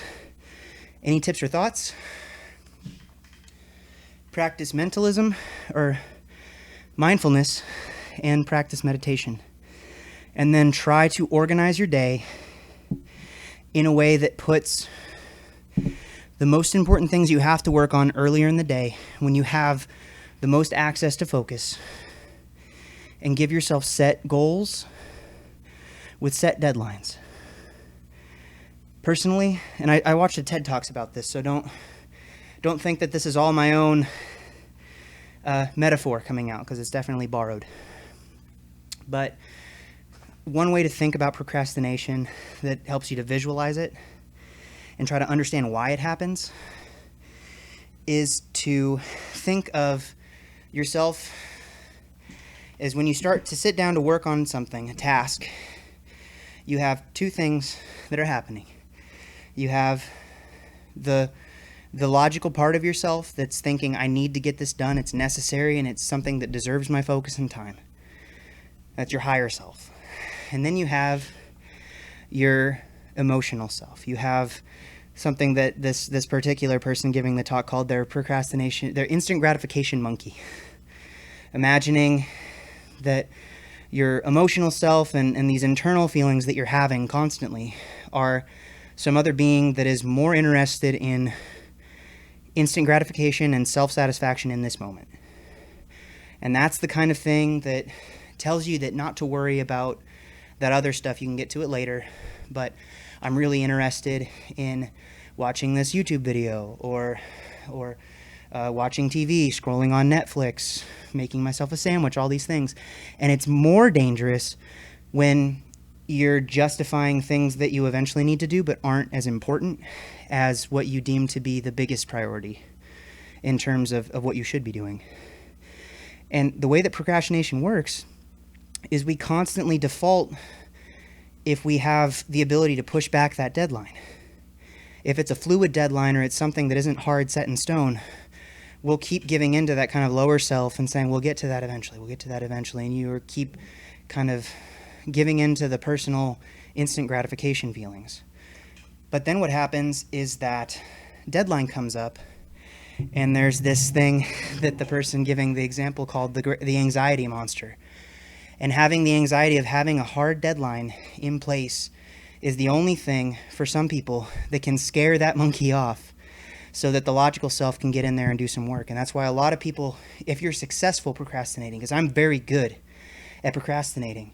I was the guy who throughout my entire university career would wait until the night before a paper was due, write the whole thing, and then get a better grade than a person who did what they should have done and worked on it the entire time. But so I was getting this kind of positive reinforcement with this bad behavior. But what would happen is I would go through, and if you can live like that, that's one thing. But most people will get burnt out because that anxiety feeling that comes up at the end that forces you to focus in and do your work, that feeling can be very wearing and very detrimental to your mental health and to your wellness and to your ability to be healthy. And so you want to try and front load your days and try to work really hard on setting hard optional deadlines. Something that's not waiting for the paper to be due because it's when the professor wants it, but saying by the end of this week, I need to have this much done, and I will not go to bed that night until I have this much work accomplished on this thing. And then holding yourself to that forces you to get closer to better habits. And then again, front loading your days, prioritizing the things that need your focus more earlier in the day, and then rewarding yourself at the end of the day with that instant gratification and reminding yourself, like, I'm just going to work for a few hours on this. I'm going to give myself 2 hours. And if I sit there and don't do anything for 2 hours, then at least I made myself sit there and do nothing for 2 hours. But I'm not going to scroll the internet. I'm not going to do other things during that time. That's work time, and that's the priority. So if you can organize your days like that and give yourself hard but personally set timelines, then you will generally find yourself moving and being more productive throughout the day and battling your procrastination. These are things that I have to do, and they're things that I'm still struggling with, but I think that they can help you potentially if that's something you're working on. So I hope that helps, and I hope not too many people jumped off the stream because I'm talking about anxiety monsters and and instant gratification primates. Georgios, do you have any tips for grip strength? My gym doesn't allow the use of chalk. I use straps only for singles. I can pull 400, but then my hands give up. I use, for myself, it's hard when you don't have access to chalk or you have bad bars and the bar itself is the problem. Focusing on finger strength instead of just overall grip strength, but doing things like static holds, warming up double overhand to work on your grip strength in general, using a tennis ball at night. This is my method for working specifically on grip training because you don't get a whole lot of it from powerlifting, to be honest. And Izzy from Izzy's channel, Powerlifting the Win, Izzy Narvaez, he has 2 channels, whatever.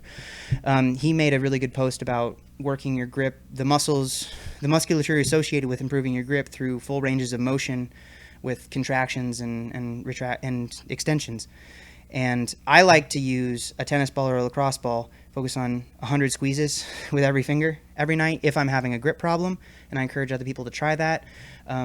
Or things like grip crushers, captains of crush, things like that, where you're focusing on having to close your hand and release your hand and close your hand. Because static strength is one thing, but one of the points Izzy made in his video that I think was very beneficial and very helpful is that if you were trying to focus on hamstring hypertrophy, you wouldn't just do a static hold hamstring contraction. You would go through a range of motion and work through that. And I think that's where it's beneficial with a ball squeeze, or with a captains of crush gripper, or doing things like that. And then just forcing yourself as much as possible to try to make do without straps whenever possible. And then as a very last, if you can't use chalk and the bars are terrible and you don't have another option with how to train around that, I guess that's probably one of the cases where I would say that using straps is not going to be as big of a deal, where I won't judge you as harshly. But if you use straps when you have chalk and you have decent bars, I will judge you. Just saying. Going through. Wow, thanks so much for this, Ben. Definitely some good points on my situation. Also really enjoyed the opportunity for real-time communications. Blessings. Blessings to you, brother. Darrington Basic Gripper, $5 at Walmart. There you go. That's a start. That's a start for doing it. Boom. Boom. Boom, boom, boom, boom. I want you in my boom. And now we see Ben's procrastination that he doesn't want to do the last set, even though we're not having to pause these and it's the last set. So I should be super stoked to do it, right? But that's some next level. That's mastery level procrastination, where it even makes sense to do it and get it done, but I would rather sit and just breathe than do another set.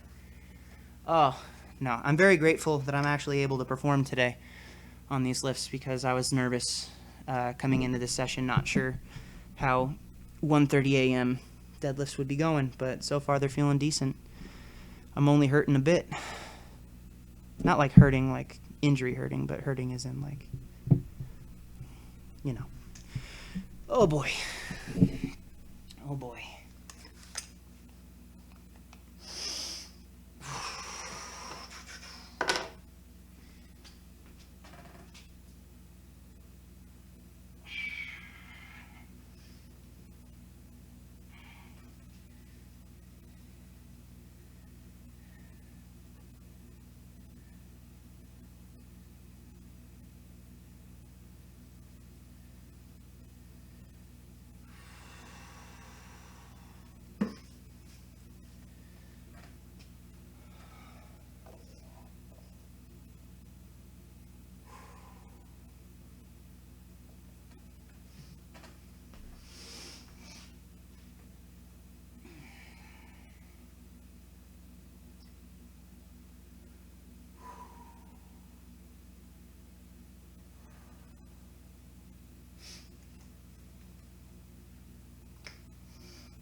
acting like these are like scary reps, but this is like a 10 rep max for me, so it shouldn't be hard at all. Oh, gotta treat it like it is though. Treat it like it's a big deal. Focus.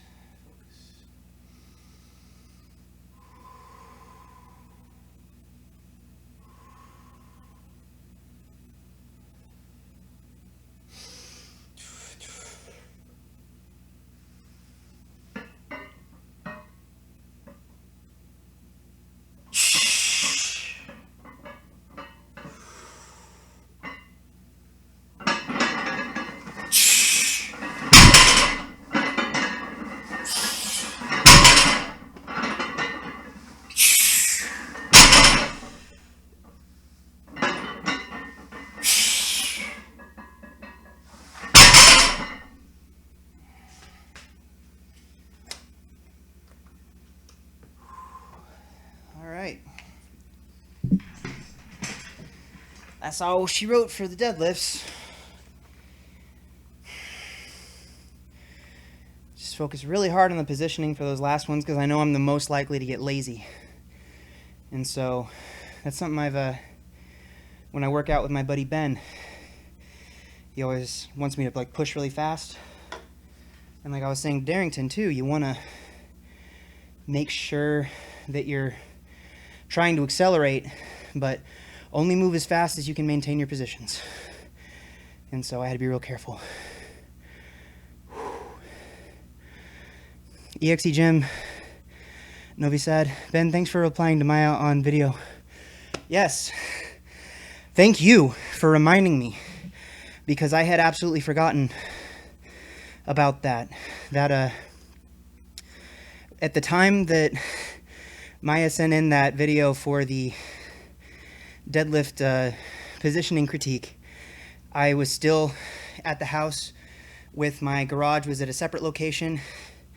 That was the week that I stopped taking my ADHD medication because I was getting ready to go to Columbus for the Arnold, and I had so much other stuff going on. I totally got that stuck in the back of my mind. So thank you for reminding me.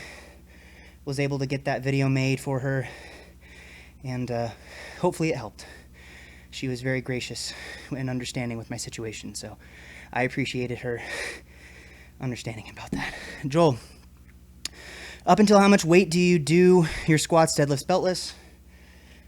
Currently, my squats, I usually warm up with plate jumps and do a single 495 beltless with no wrist wraps or anything, just to kind of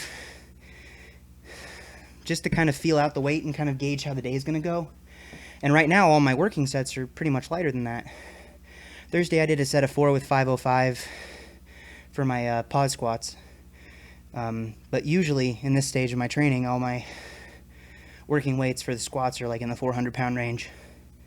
Deadlifts, currently, I warm up to my weight cap for my pause deads beltless before adding a belt for the working sets. So for squats, 495, for deads, currently 675, and when I was in my last training block, I would work up to 720 without a belt. And then the workout that I pulled 800 on the deadlift bar, I worked up to 730 without a belt. I'm very confident in my core strength and my ability to maintain positions without a belt. So Evan asks, whenever you get discouraged, lose motivation, what do you do to recover? On the flip side, what gets you excited for lifting? So, I think one of the biggest keys to staying motivated at a certain point is to embrace that you're going to have periods of the low periods.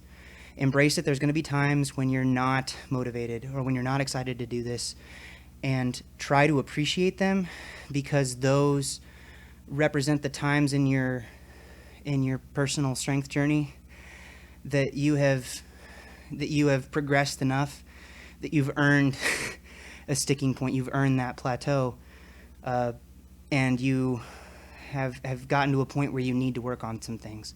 So try to be appreciative of the progress that you've made up to that point, and then accept that it's going to take a lot of work, and recognize that it's a choice.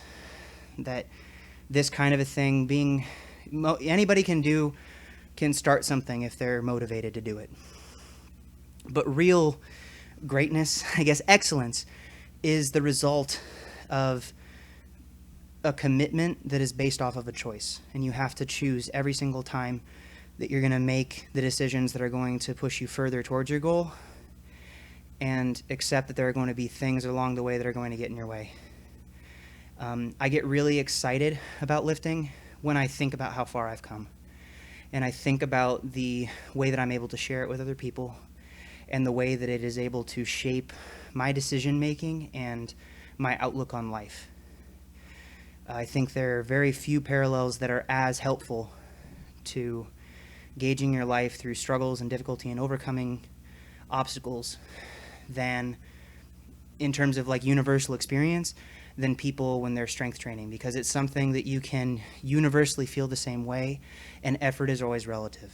So regardless if you're just starting out and working as hard as you can on something, you're giving as much effort as someone who needs to do way more work to produce an improvement within their own performance. So embrace and celebrate that you're sharing something that we can all share together through strength training, and accept that it's the responsibility of yourself to make the choice that you want to keep getting better, because you can't just rely on motivation. Relying on motivation is anybody who, if you want a donut right now, you're motivated to get that donut. That's not a hard thing to do. Motivation's easy. Conscious, commitment-based choices are where excellence is formed, and those are the things that build a lifting career. So, or just a high level of efficacy in anything, any pursuit. EXE Jim, Novi Sad says, few questions. If you have time, is there any way to fix slow descending on bench on the first rep? For example, when I'm doing sets of 6, everybody thinks I will do 1 to 2 reps max when they see the first descent, and I do like 6 to 8 with RPE 8, for example. No, I think that you don't need to. I think that in training environments, it's important to, like with my pause deadlifts or with my squats or anything, only move the weight as quickly as you're able to keep control of it, because you want to have it be a replicatable or a repeatable movement pattern. And if you lose control by trying to go too fast, faster than you're able to hold perfect positioning, then you're sacrificing ideal positionings for momentum, and that is not going to have as much of a benefit in the long run as focusing on being controlled and conscious of your positions. So if you're moving as slowly as you need to feel all the right things, then do that. And if not, my advice would be, once you get there and are holding that position, as soon as you clear your chest, the same thing like a pause deadlift or the same thing like clearing the hole in a squat, then try to accelerate on the way up. And just over time, if you need, if you see it's hindering you and you're able to go faster after you've established the groove, practice it in your warm-ups. Practice descending a little faster and see if you can still maintain those positions. And if you can, then try to implement it in your top sets. But don't let someone force you into changing the way you have to lift the weight to do it correctly, I guess. Pad has a trolley comment about waffles, and I will just leave it at that. Fabian, woohoo! Yes, sir. I finally caught the Mighty Ben Rice live stream. As a longtime follower from Europe, now I can finally tell you that I appreciate everything you're doing and only have the best. Well, thank you, sir. Thank you very much. I'm glad you're able to make it in. Not sure how many of these we're going to have that are going to be the late night streams, because ideally I shouldn't be starting a workout at midnight, but the last 2 have been exactly that. So we'll see. Maybe this will be a rare commodity, but I do appreciate the kind words from my international friends. So, and like I was saying earlier, maybe we'll make some daytime streams that are lifting based, and then maybe some later night stuff, so that I can hang out with some of your international people and don't have to worry so much about killing myself by doing heavy weightlifting so late at night.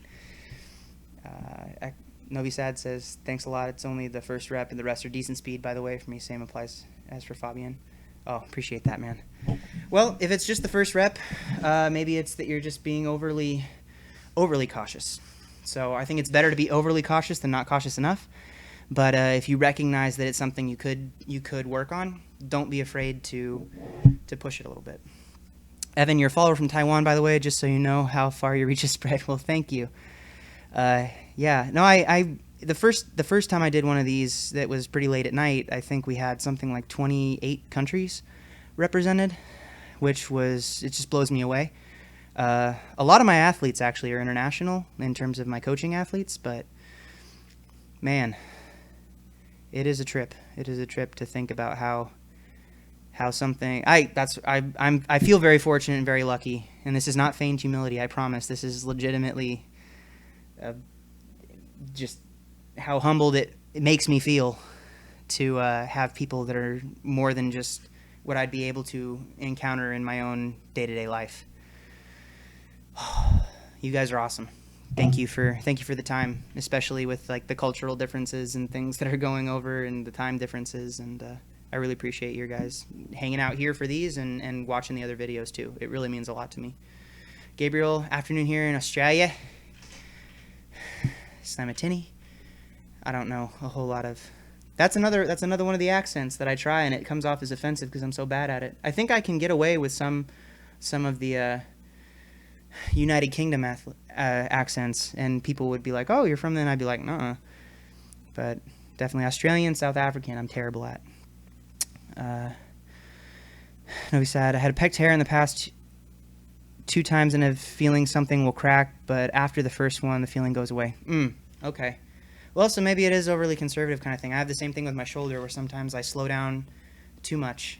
But again, default, it's so much better to be controlled in terms of training. If it becomes a problem where you're doing that in meets and in competitive settings, that's something you need to address a little bit more. Creactive says 11 a.m. in Sweden. Man, you guys are way more justified in your awakeness right now than I am. Fabian, so much love in here right now. Hi, Mom. I'm on the internet with my buddy Ben.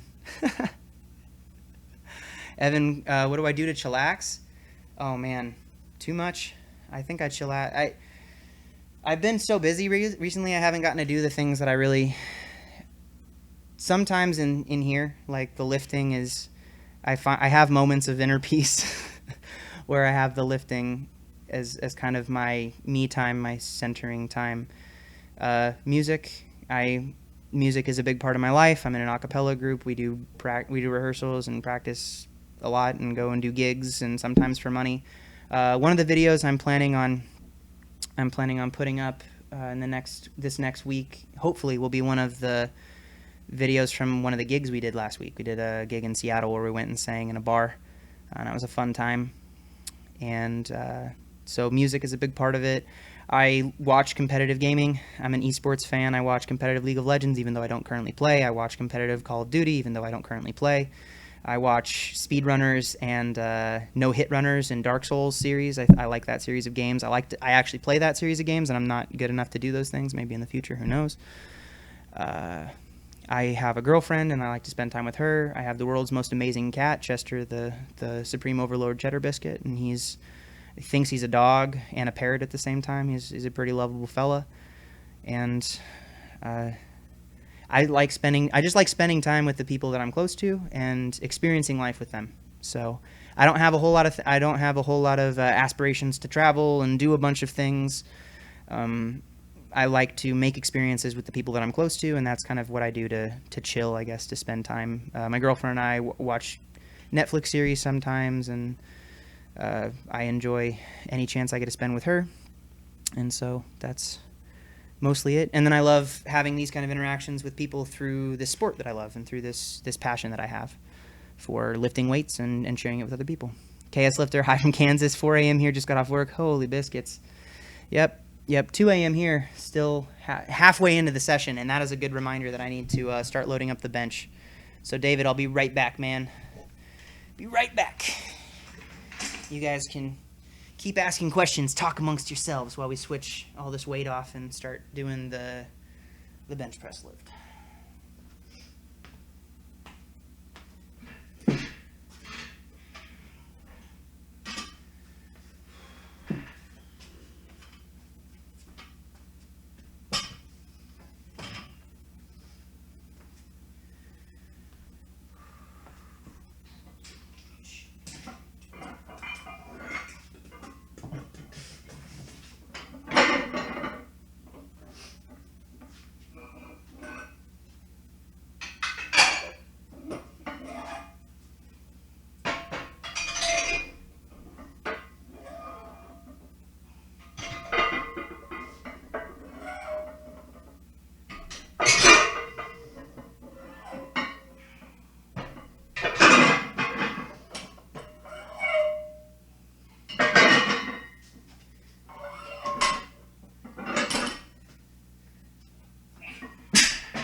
All right, where are we at?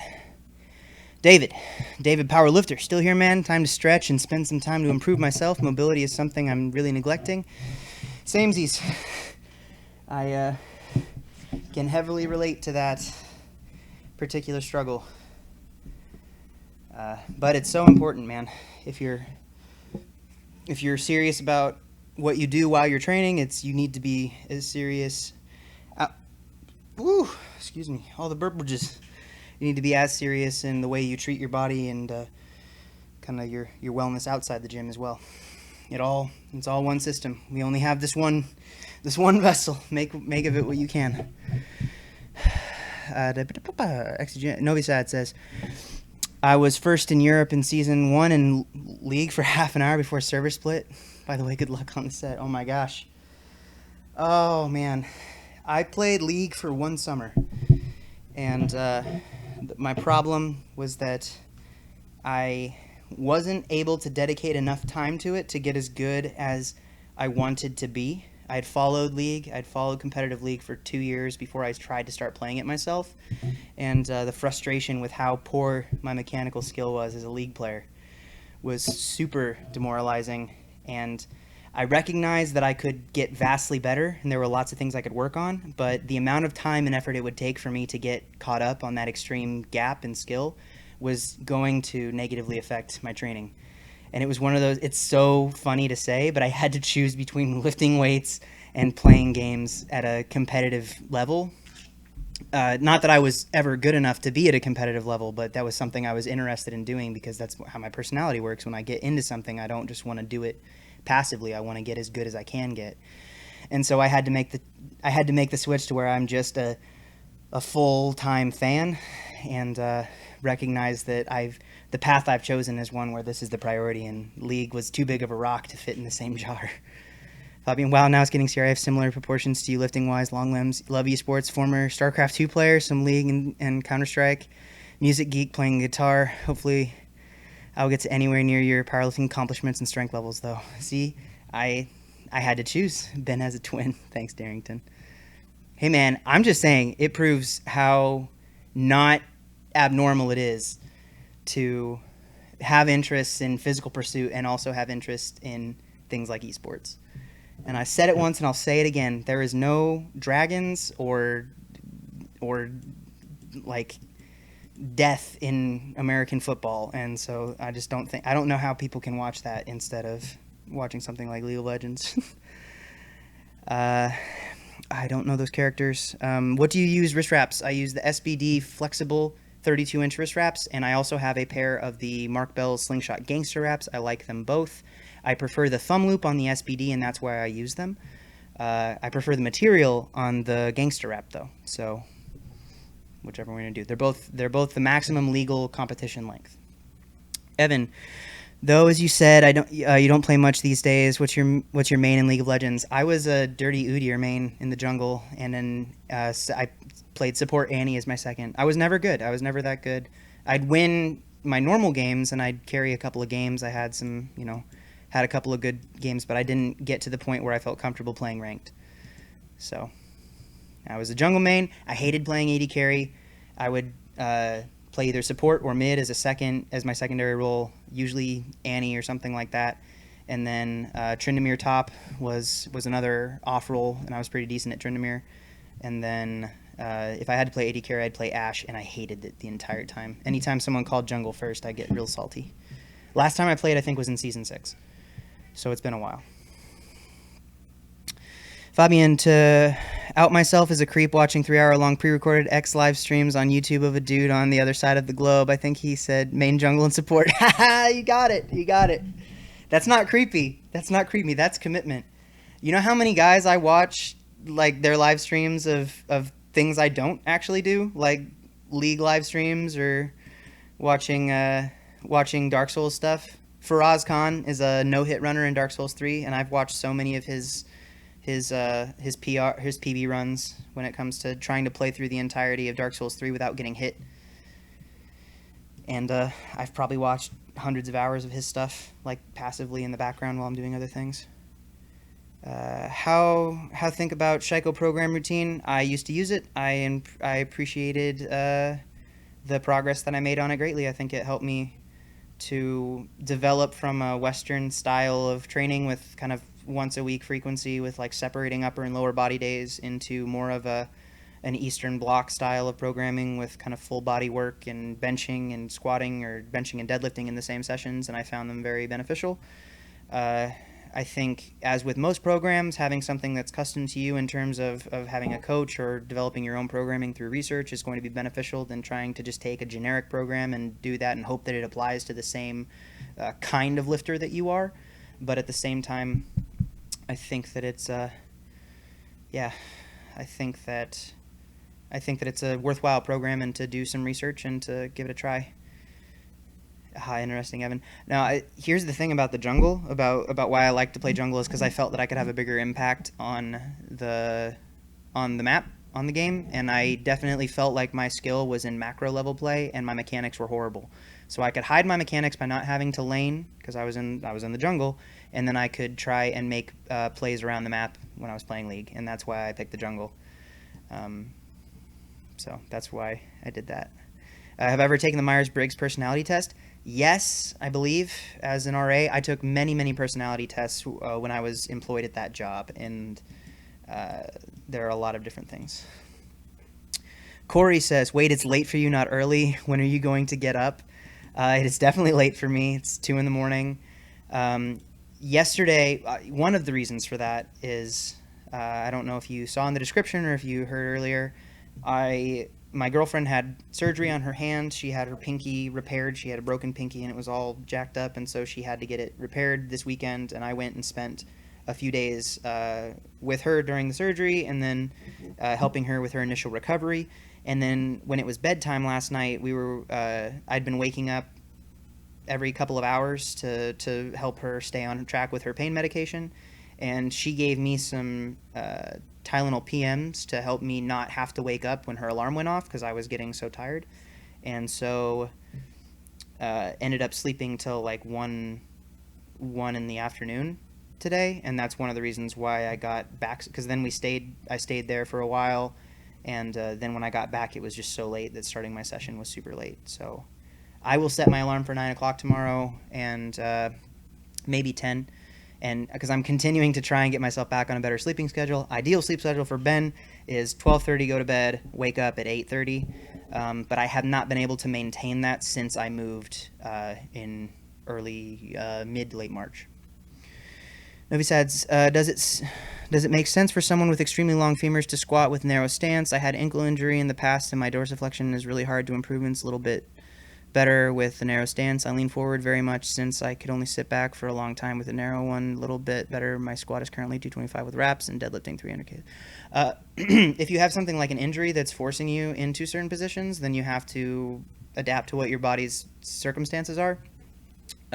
In general, just over time, it's probably beneficial to continue to work on your ankle mobility, and potentially with a longer femored lifter, it makes sense to slowly over time move to a wider stance to utilize your leverages better. It doesn't mean that that's a blanket rule for everybody in terms of it's always the best to do this thing, but I think it is it's a beneficial thing to try, and over time, and just be patient with yourself to work to overcome those specific injuries that are limiting factors.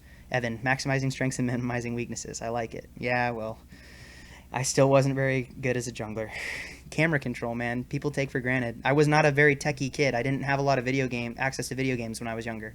I did a lot of lifting weights when other people were playing video games, and not for lack of wanting. We didn't have access to those. So my mechanical ability as a gamer is very subpar, and it took a long time when I started playing Call of Duty. It took me like 8 months with a negative KD of like knowing competitive Call of Duty and like professional level callouts and stuff, and not being able to win gunfights. And it took like a year and a half to move to a positive KD. And not now because I don't play anymore, but when I got to a certain point, I was probably a 2 KD player, but it took freaking 3 years to get there. Fabienne, best wishes and recovery to your girlfriend. Hope everything heals well. She's doing really well. The surgery went very well. I was very happy, and she's handling the discomfort very well. We were doing stayed on top of the pain medication, and she's a trooper. She's I think she's tougher than me, so I'm a big baby on those kind of things. Corey says, well, it's 5 a.m. for me and no G's, I just got here. Yeah, I'm hoping to not be up till 5 a.m. today. We'll see. That's happened before, and it's not the end of the world if I can make up the rest. Tomorrow's going to be a big, long day because I'm going to be working on a lot of my client programs or Sunday events, and a lot of I've got so many videos that I want to get caught up on, because as much as I love the live streams, I have content that I want to make, and now that I'm able to make it again with my computer having 500 more gigs of free memory to use, oh, that was a hot mess. If you guys don't ever monitor kind of the clutter that builds up on your computer, I encourage you to download a program called C Cleaner. The letter C Cleaner, and because mine took 3 days, but it got about half the memory on my computer freed up. Stupid temporary files. Messing up my day, messing up my week, messing up my goals, and me not being tech savvy enough to realize it.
All right. Creative, Ben, do you think your extreme interest in different areas such as games and working out is an effect of your ADHD? I'm asking because I can recognize myself in you. I think, I don't know if I would want to say that it's because of my condition. I think what it really is that I recognize one of my personal things, one of the things that really kind of I relate to and I find really interesting in terms of interests is anytime that I see someone get to just an extreme level of proficiency at their craft. And because my main pursuits are music and lifting weights, though things like physical excellence, I can appreciate it, but it's not as surreal to me to watch as when I see someone who's just amazing at something that I'm super bad at. And when I think things like gaming is something that a lot of people can try, and you can recognize really quickly how much better someone who's amazing at that thing is. And just at that level, I would recognize it and I would try to replicate it, and I would just be so bad at it. Plus, I just think it's more interesting to me personally I just, when I first found esports, I was more just intrigued, thanks to the casters. I think that the people who cast those games and make it really relatable to someone who, even if you aren't familiar with the game, can make it seem exciting and interesting, that kind of drew me in. And then I put a lot of time and energy into learning how to be a fan of esports and how to watch the games and understand what was going on, and I found that really exciting.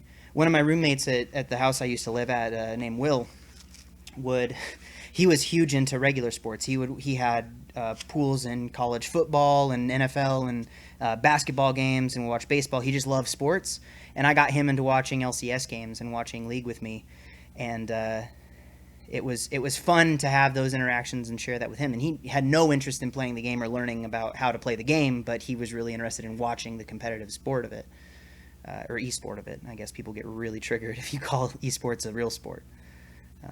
But I found a lot of interest in that, and after having played some Call of Duty and having played some League, recognizing how much work it would take for me to get to a certain point, because I recognize the point that I've gotten to with lifting, and it took me 17 years and of general work, 12 years of intensive work on powerlifting specifically.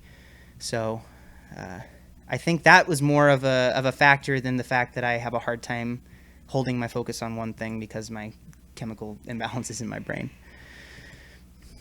Corey, Googling sea cleaner right now. Yeah, it's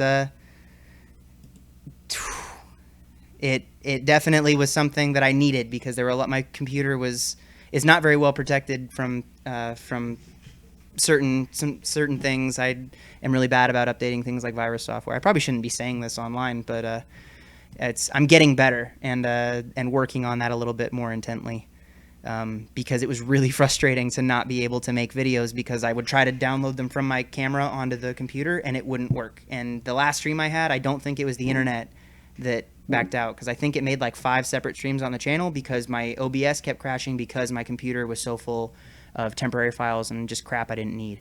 So that's what the sea cleaner did. It went through and it cleaned out a whole bunch of it. Analyzed my computer, took about 33 hours to analyze everything, and then it took about 48 hours to go through and just delete all the files I don't need.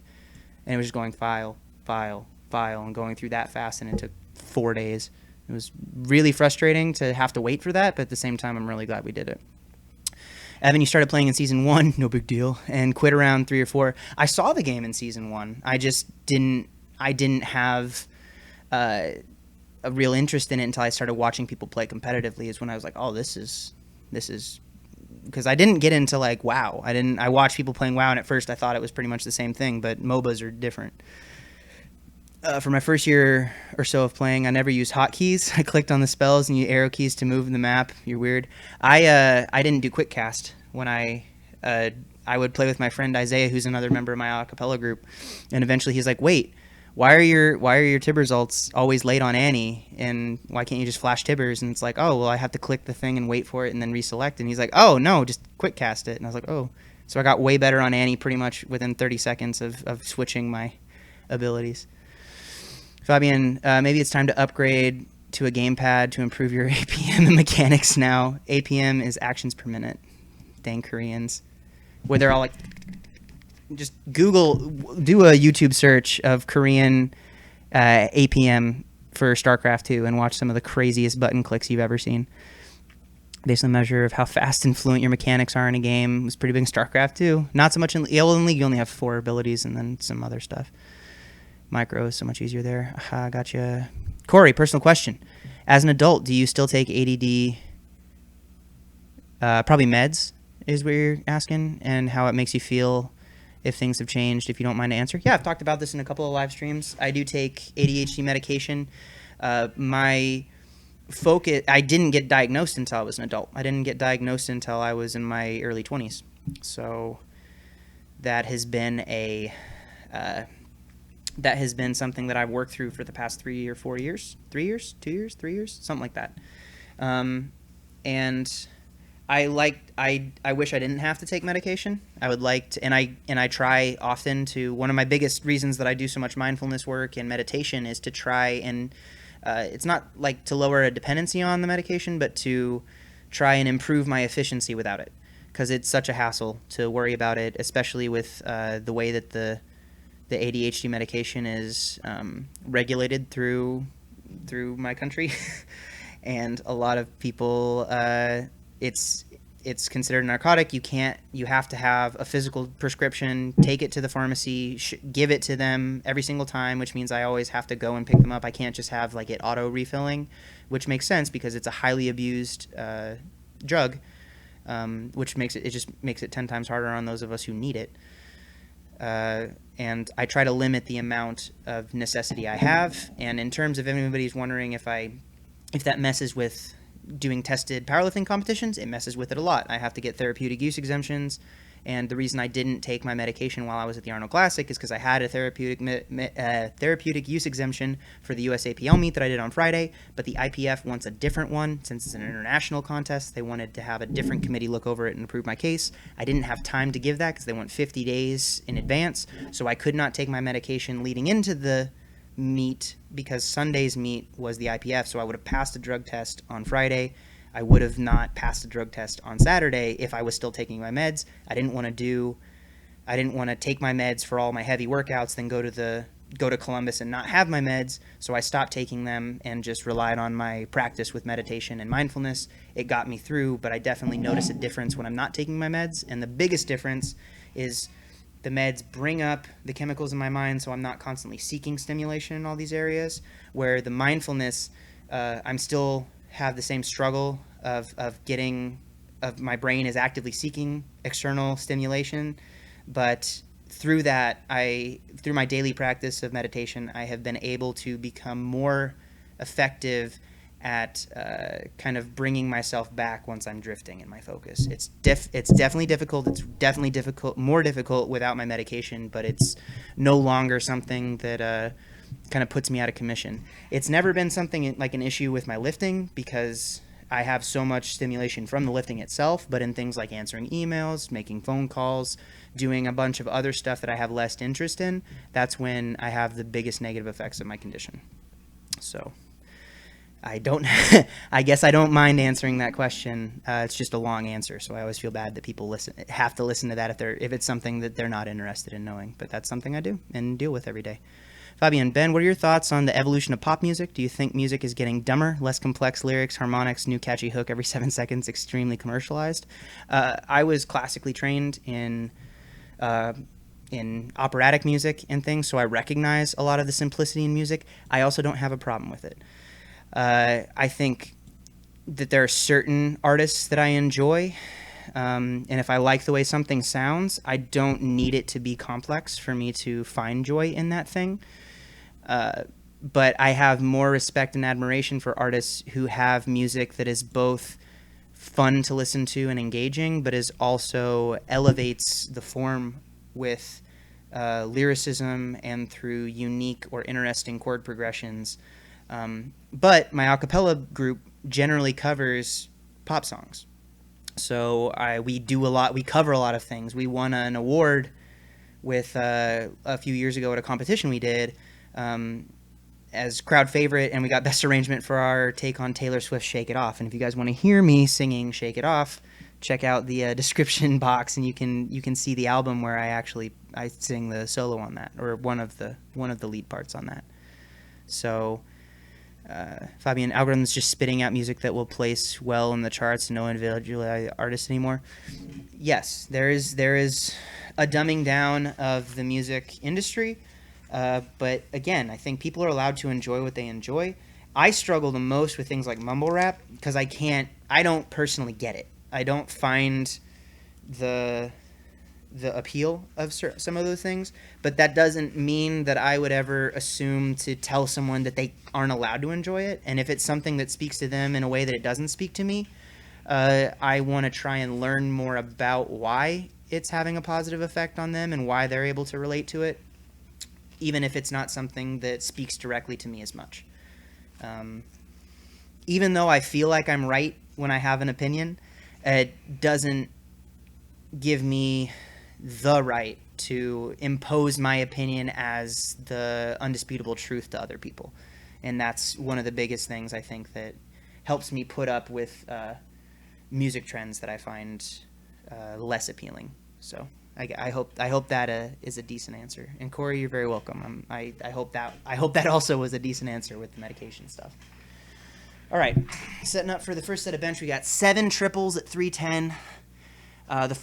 We're gonna do the first 2, and then I have my top single at a 7.5 RPE. I'm thinking last week we did 350 at a 7-ish, so maybe 355 or something around there. I don't know. Last week it was 3 in the afternoon, not 3 in the morning, so we'll see.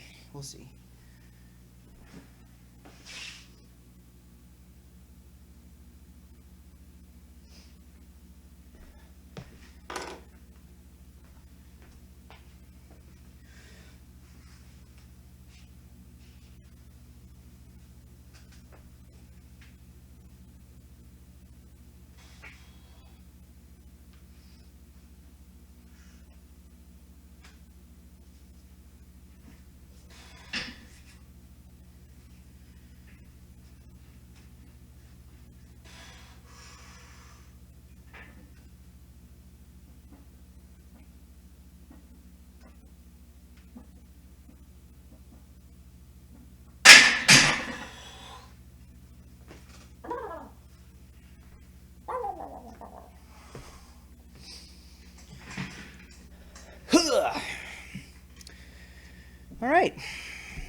Well, that's how that went. Not hard, but I definitely can tell it's 2:30 in the morning.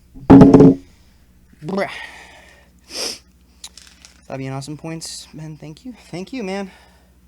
I like these kind of questions because as much as I love talking about lifting, I'm definitely a person too, not just a lift bot. Oh. Yeah, I'm excited to actually get some of the performance things we did from our last gig. Those videos never get as much traffic because this is obviously it's a weightlifting channel, so a lot of people come here to watch lift things or come here to hear me talk about philosophy and life. Or I really don't know always why people come, but I appreciate that they're here. But I still like sharing the music stuff because it is such a big part of my life. So we did a cover of Only One by Kanye West, and I think with our group, one of the things that we kind of have figured out works for us is when we put me on like a ballad type part where I can be really emotive, because I'm an emotional person in general, not just through my views on lifting and life, but I tend to have a much easier time emoting than some of the other members of our group. And so having me solo on things where we don't know if I'm going to make it through the end without crying, I get that from my dad. That song, maybe if it was a good recording, we'll see. I'll have to balance some audio things, and I haven't gotten to listen to it on anything but the actual cam. Corey, has the YouTube ad apocalypse affected you much? For the last 2 years, my channel has not.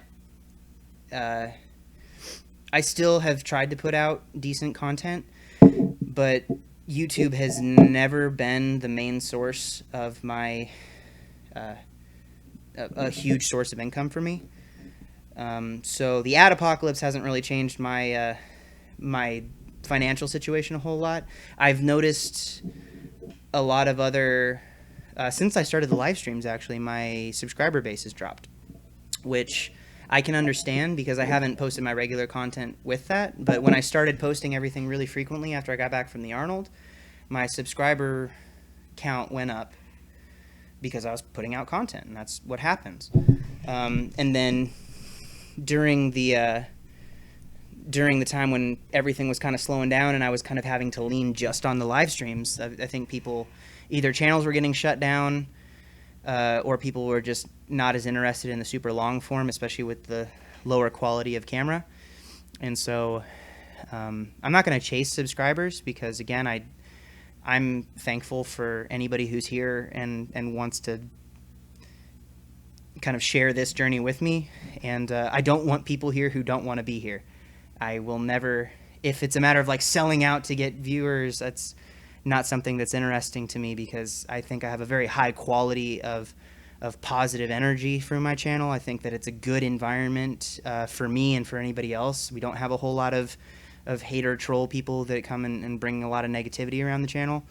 So I'm not going to chase subscribers and try to be a fake person and get more people to come and watch my videos. I prefer it to be more organic than that. If someone's here, it's because they want to be here, or they find there to be benefit or something around that. But I definitely have noticed a drop in viewership, because not everybody likes these, or it has the same level of interest as some of the people who can be in the live stream. I recognize that. EXE Jim says, I watched all your videos since you started the channel. Well, I appreciate that. I am still amazed that there are people because a lot of my earlier videos, I wasn't talking in them. I was just lifting weights, and there's a lot of really cringy ones. I did a lot of goofy stuff back then, and so I think I've grown. I can't even watch some of my older videos because of I think that it's a good way for me to remind myself of how far I've come, and one of the reasons I'm never as confident saying that I know everything, because I used to, the better I get, the less I feel like I actually know, and the more I question everything. Fabian says, I personally really love taking the cheesiest pop tunes around, arranging them with a loop pedal on a guitar. I often find myself getting those songs stuck in my head forever after playing them myself. I have played a little bit with Audacity and love doing looping type stuff, but my piano skills are really kind of lame. I can play at a very rudimentary level, basically just chordal accompaniment with myself. My girlfriend's great at guitar, and hopefully if her finger heals up, then it's on her right hand, so it's her strumming hand, not her chord making hand. But we want to do some music stuff together, but it's just really hard to find time to work something up well enough to put out to a public audience. It'd be easier for those kind of things if I had a smaller channel, so that she didn't feel so nervous that there's a lot of people that are here not for music. Darrington lies, take off your shirt and you'll get views. I am way too pasty for that, my friend. There's a period of time on the channel where I was doing a lot of strongman stuff, where I did a lot of shirtless videos. So I was an RA at the time, and a lot of my residents would watch that and be like, Ben, you? And I'm like, yeah, well, we all go through phases. I can still feel my abs, so that's good enough for me. Novia, I had nothing against Nick Wright, but the sad thing is the most popular channels are the ones who put boobs in butts of their girlfriends, so I think it's pretty disrespectful to them. I don't know if that, I think Nick's channel really grew when he was early to YouTube in general, and with the bodybuilding stuff, he got an audience when it was just good timing. And I think there's a lot of people who utilize the assets they have available to them, and sometimes that's a lot of times that's some ladies, and the thing is we reinforce the behavior when we click on those videos to watch them.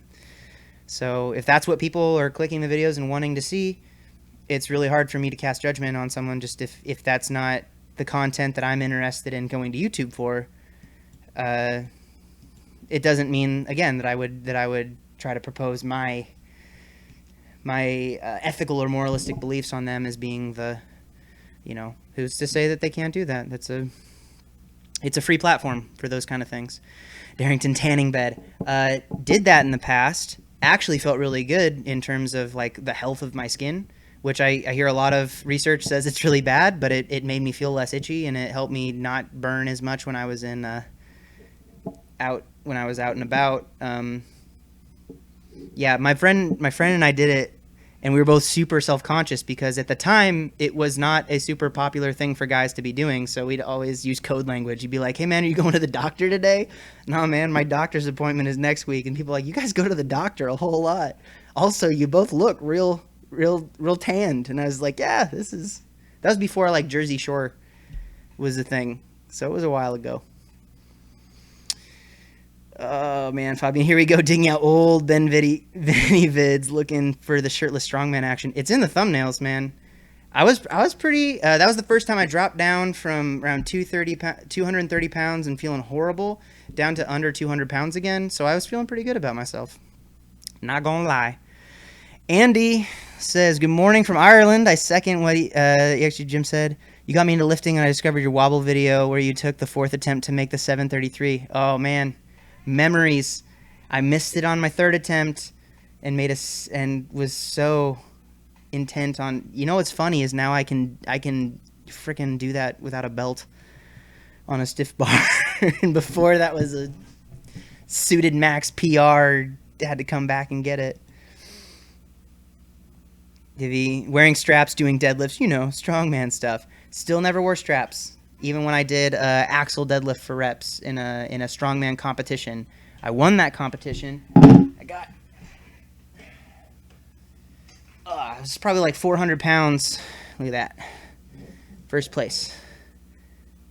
Lightweight men. That was, there's a video on the channel of me doing that competition, and I was so, excited to be fairly lean, not jacked, not swole for summer shredding or anything, but I got super excited that I had lost enough body fat to feel comfortable with myself. And so I did the last event was a keg load, and I did it without a shirt on, and I felt real cool. I was a cool kid back then. Now I'm just an old crusty man, old, pale, boring, wears sweatpants and shirts with sleeves. What am I doing with myself? No aesthetics. Boring old Ben. Corey assets. I was really nervous to even use that word because I figured someone would say that. Just in general, I feel like the things that I can offer to people are information, thoughts on life, potentially quality lifting. And I intentionally don't include my girlfriend in a lot of videos. I think... she used to think it was because I wasn't proud of her, because I didn't want people to know she was my girlfriend, but it was honestly just because I didn't want to put our relationship out there for everybody. It sometimes makes me I enjoy seeing people in healthy, good relationships. She and I watch chick flicks, and when you see YouTube couples that are doing well, that it's kind of that same kind of thing where you get excited for someone else's happiness, but at the same time I think a lot of drama comes from those sorts of things, and so I tend to try to avoid it. Okay, another set. I'm taking a little too long between these ones. You guys aren't even flooding me with too many questions. I'm just being lazy.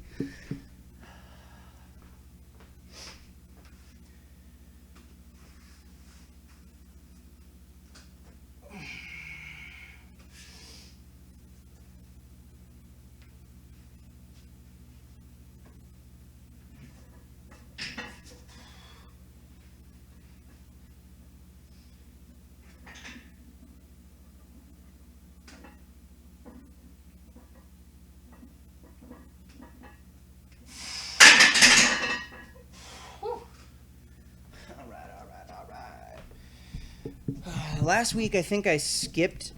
I think I waited to do my top set unnecessarily, because normally I do my first 2 sets normal, and then I do my 3rd set is my top set for these, because I want my 3rd set to be my heavy set in a competition. Makes sense. So we're gonna go 355 here.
Okay.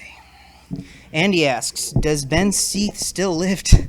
He was always in your old videos. Dude's an animal. I texted Ben tonight. He was going to come over and do the session with me, but I was way later. And he is an early morning guy. He works like 5 days a week, commutes an hour up to an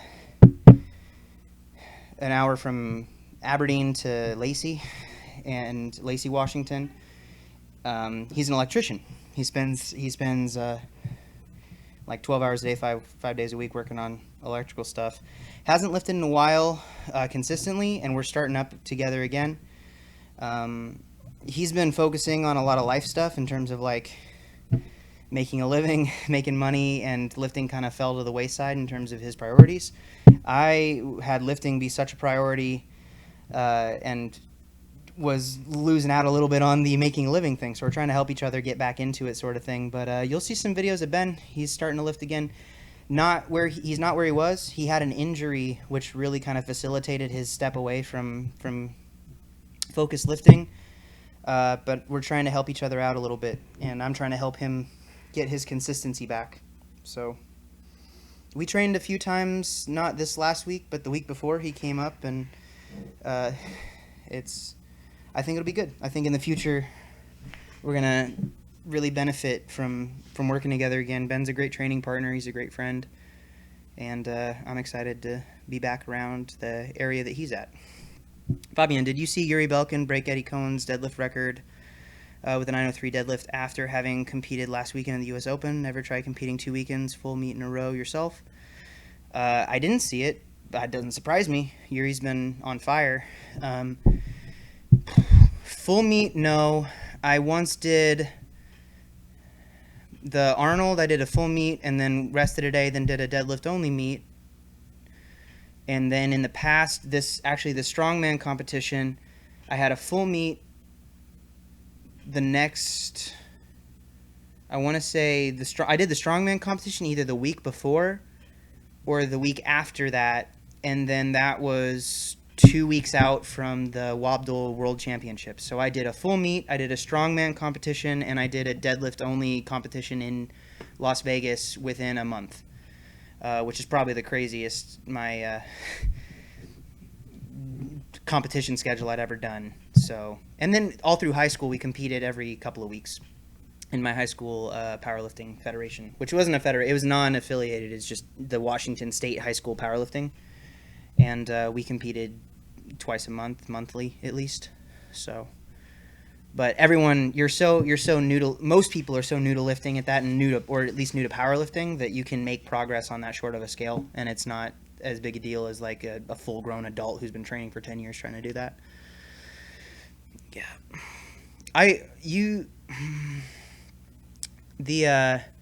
One of the things I think people miss is how long you can hold a peak for powerlifting, because the meets themselves are not all that taxing, because if you're training with any kind of volume in your normal training environment, the meet itself is almost like a deload. You deload into the meet and you feel great. You feel better than you have the entire training block. And so after the Arnold, I did 2 meets, came back, didn't really have I couldn't train for a week. First session I did back, I deadlifted 800 pounds on the deadlift bar. Second session I did 2 days later, I did that speed meet that I posted on the channel where I squatted 615, benched 365, and deadlifted 720 without a belt in 58 seconds. So my conditioning, like you're ready to lift those big weights. It doesn't go away for a couple of weeks. I don't think it's too crazy, but competing at that high of a level and having multiple good performances in a short time frame, I think if he would have had to wait another week, I think that would be tougher. I think doing it within the same week, or the shorter the time frame is, the better it is for you to hold on to that peak. Where if you have a month in between, I think that would actually be tougher, because then you have to not have all that progress and all those adaptations drop off. You have to maintain your peak for a longer period of time. I think that'd be way tougher than doing it pretty much back to back. Corey says, do you think there are people out there claiming natty but don't know they had a product they used spike that gave them results? Yeah, I mean, that seems like it could be possible. I think that there have been people who got popped on drug tests for supplements they were taking, and that's proof of that, right? That's an example of a time when someone was taking something that they thought was okay and it wasn't, and they were getting results from that. So I think that there is there are cases of actual evidence where that's happened. Where'd I put my? They're behind me. No, where'd it go? I'm losing everything. My marbles. I lost my marbles. Corey, referring to people who use every new product that comes out and seem to get large spikes in results randomly after years. I think that one of the things that happens with those two is a lot of companies, because the supplement companies are not regulated by like the FDA, and there's a lot fewer regulations on supplementation than with most things. I think what tends to happen is a lot of companies will like super load their first round of things with either spiked stuff or with extreme doses of stuff that would be more expensive for them to continue to put in their normal formulas for their supplements.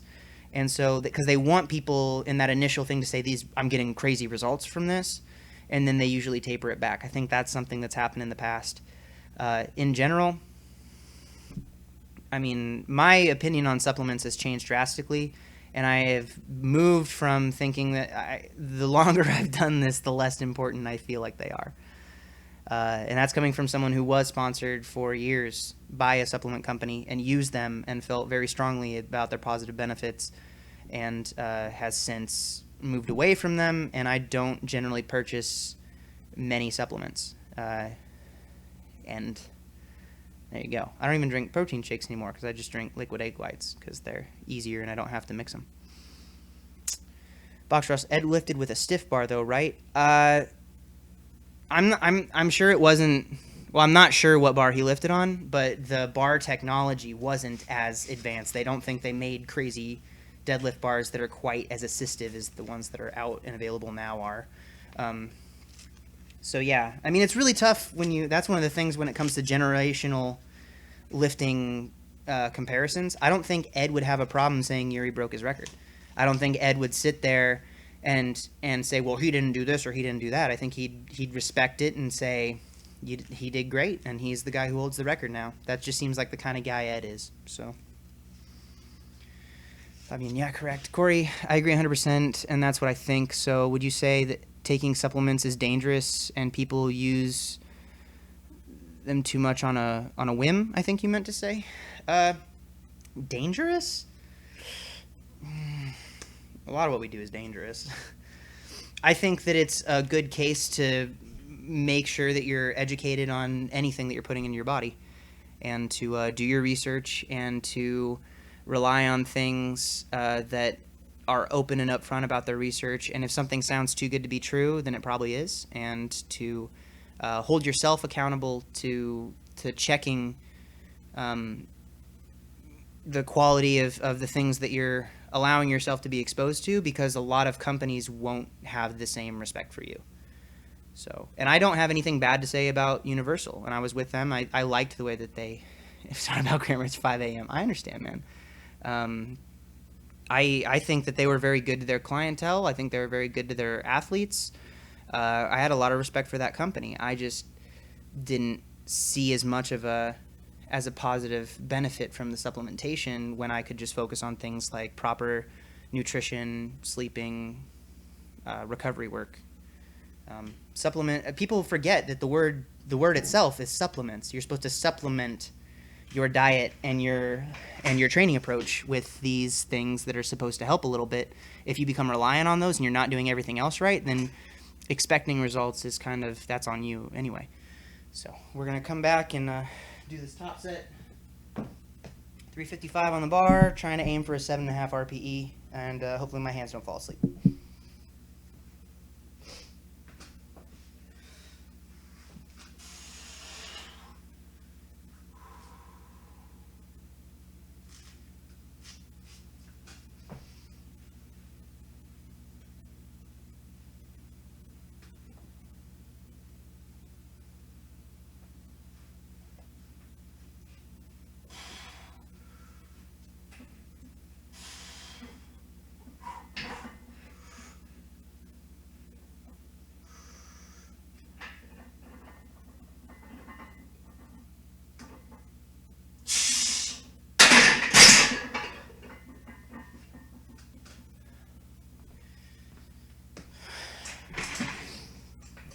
Not too bad, and that's with my wrist wrap falling off because I wrapped it too early and got distracted. AZ, good morning, Ben. Finally hit a 220 kg deadlift. Congratulations. It's awesome. Andy says it's definitely not good to start relying on switching up, adding your supplements to get results. I just think it's something that's hard to depend on. I prefer consistency through approach, and having to add things in to, you just give yourself more variables that if they get removed might have a negative mental or physiological effect. So, now what am I doing? Gotta put my elbow sleeves back on. Novi says, have a nice day, I'm off to work. Well, have a good shift at your work. Thank you for stopping in and the questions and the interactions. I appreciate it greatly. You guys think that looked like a 7.5 RPE? We'll call it that because I can't rate RPEs that are under 9 because I know right before I'm going to miss one. And I know when I've done everything I can. Jeremy, hi Ben, glad I caught you this time. Well, glad you caught me as well. These 3 a.m. workouts really appeal to some audience. Why don't you do any front squats? I've had, first of all, because my coaches aren't programming them. If they did, I would do them and I would whine the entire time. I have very long femurs, a very short torso, and my elbows and wrists have a lot of issues when I'm trying to hold this front position. And because of my biomechanics, because of my leverages, I tend to get a lot of hip loading when I squat with my torso coming forward. So I keep a neutral spine, but I do have more of a forward lean, utilizing my mechanics to the best of my ability. And so that transfers really difficultly to when I have the bar is placed so far forward. It makes my lower back a much more limiting factor. And I can't drop down as easily or as safely. And so it really puts a lot of pressure on my knees to really have to push forward, and it pushes me forward, loads up my elbows. I get a lot of tendonitis and wrist issues when I'm doing front squats. And that's the main reason. So even when I was doing high bar squats before, I don't blame the movement as much as my inefficiency at the movement and my impatience to stay with low enough weights to continue to work on some of those weaknesses. And so I developed a lot of knee issues while I was doing high bar squats. And that's a similar effect as putting the bar further forward would be even more extreme on that. So I've done them in the past. I've front squatted 405 before, weighing 195 pounds, and that was enough for me. I didn't need to do more than that. In terms of my own like wanting to do it, and I haven't had found enough of a benefit for my own personal squatting form to warrant requesting to put them back into programming. And so that's why I don't currently do front squats. I hope that answers your question. Andy, do I ever have hip or knee pain? Hip pain, not really so much. I do a lot of good hip mobility work. Knee pain, yes, I've had a couple of issues in the past. Biggest times I have real issues with my knee pain are when I am not controlling my squats at the bottom or when I'm cutting squats high, because the shearing force on the knee, you'd think that squatting deeper would be worse for your knees, but really it's stopping yourself short. And that's when you put all that pressure on the front of the knee and it kind of pushes it forward. And that shearing force is what causes a lot of pain for me.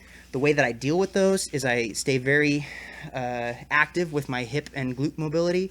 And whenever I have knee issues, I check out Mobility WOD, Kelly Starrett's videos on YouTube.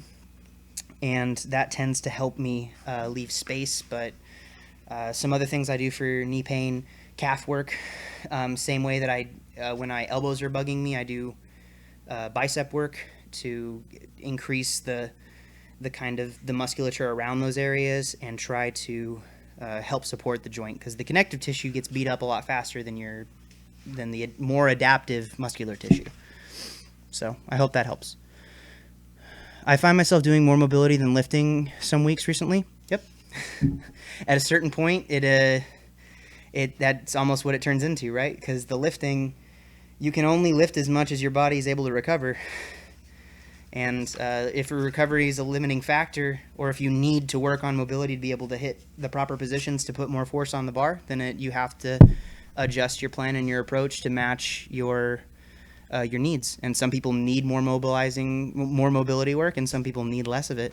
And it's unfortunate you don't get a pick. You don't get to pick whether or not you need more mobility. Your body determines it for you, and then you have to decide whether it's worth it or not for you to try. Corey, thanks for the direct comments and answers. I've been out of the gym for a while due to a knee injury and haven't been watching you or any fitness YouTubers getting back into it this week. Thanks for motivation. Going back to bed, gonna keep up the awesome work. Well, thanks for hanging out. I know you said it's like 4 or 5 a.m. for you. Definitely get some sleep. Thanks for stopping by. Good luck with kind of getting back into it, and no hard feelings for not watching the stuff. I haven't put out a whole lot of content recently, so I'm going to try my best to get back on that tomorrow now that my computer is working. Woo! Huzzah! Jeremy, thanks for the interesting reply. Yeah, Greg Knuckles wrote a very good article on that, front squats versus high bar squats versus low bar squats. And basically, the further the bar is in the back of you, the less limiting factor you have in the quads and the erectors. The further the bar is in front of you, the more the erectors and the quads become a limiting factor. If you have any issues with that, or if you're mechanically not inclined to be a quad dominant lifter, then some of those things will be an issue. I'm not sure if you've answered this before, but why don't you use any weightlifting shoes? I can achieve mobility, or I have enough mobility to achieve depth without using them, and I don't like putting my center of gravity further forward. Again, largely due to the limb lengths that I have. I have longer femurs and a shorter torso.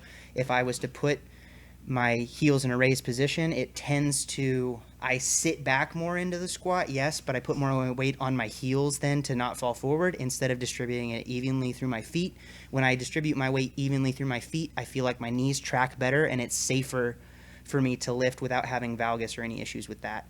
And my knees don't have to come as far forward when I have better tracking throughout my feet. So I have weightlifting shoes. I have Olympic shoes.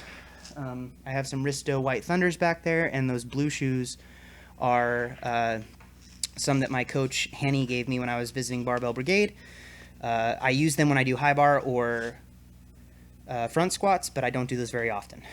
So if I can achieve depth without a raised heel, I like having a flat shoe better. I feel like I can grind through more. I feel like I can generate more force through my entire foot, and I'm not limited to having to squat back as much. I can squat down more, which doesn't seem, when I vocalize it like that, that's not really the sensation, but I don't have an easier way off the top of my head at 3 a.m. to describe it. So I hope that helps a little bit with understanding it.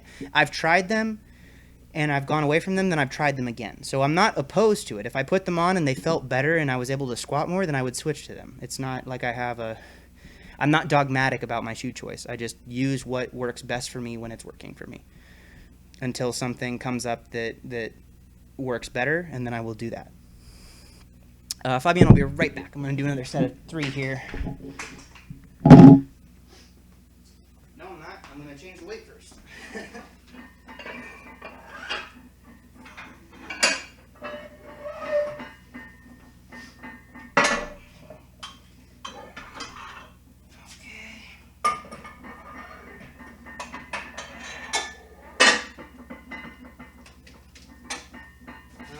Gonna hurt more than it helps for now.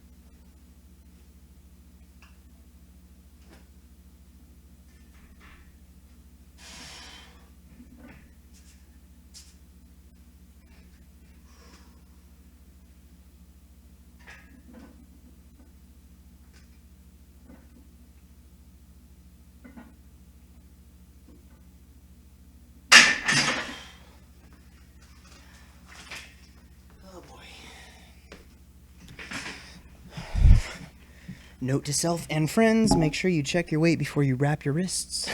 Oh, man. 3 a.m. That's my excuse.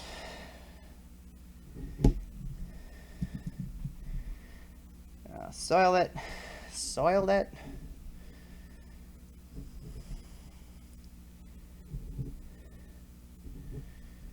$252. 10. Track your workouts, guys. Very important. So you remember why things felt the way they did. Fabian. Due to long arms, most recommend to me working my grip out to max width long term, only having done my comp grip for 6 months. First session doing close grip bench. Felt super strong again, though, like it pretty much always did.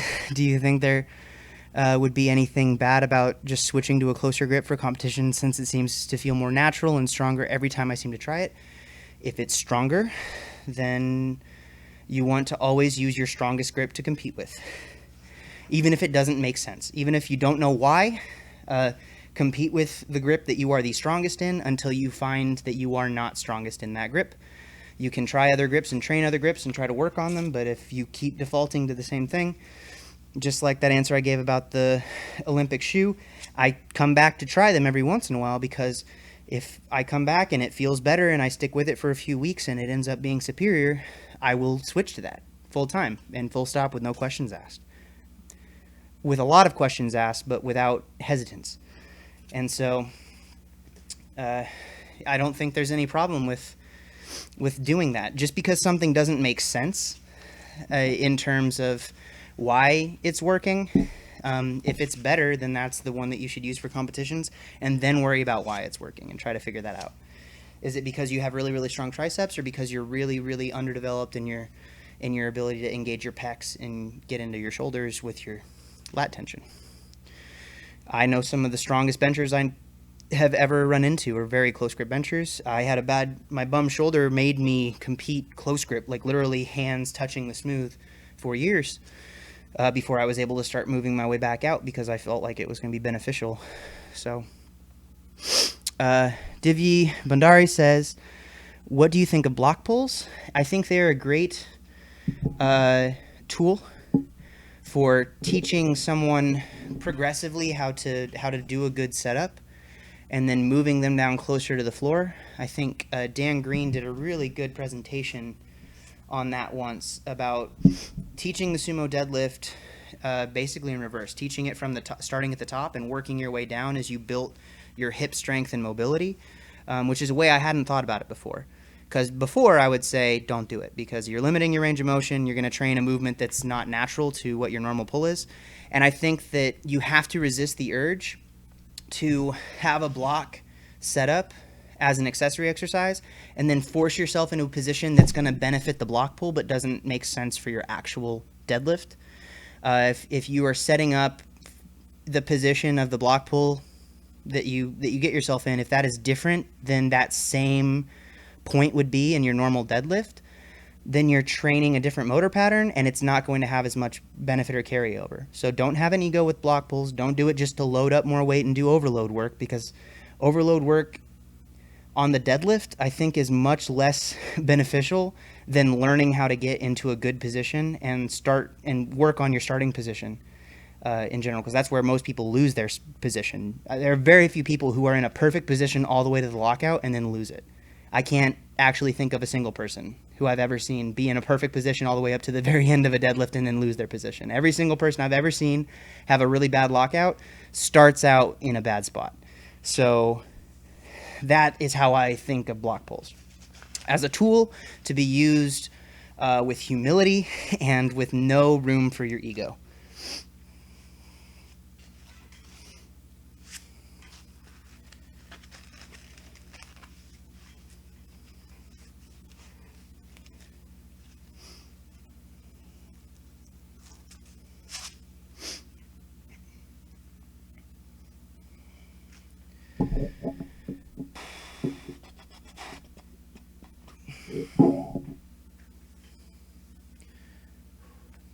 And now we know the weight's right, so I can go back and do another triple. Huzzah!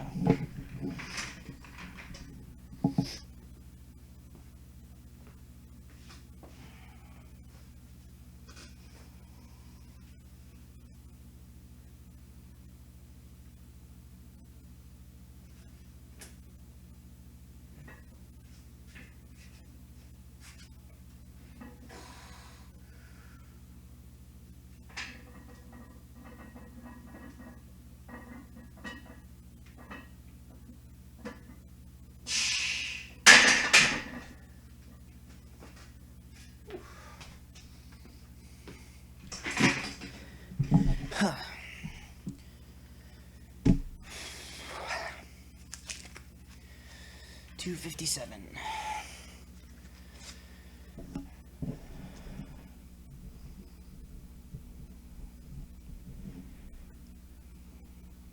Pretty decent.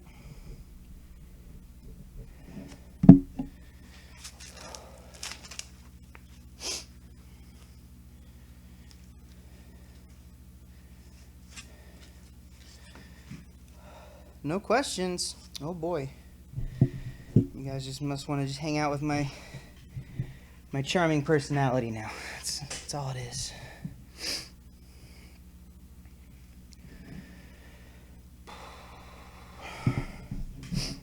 Well, I'll use this opportunity to take some better notes on those presses.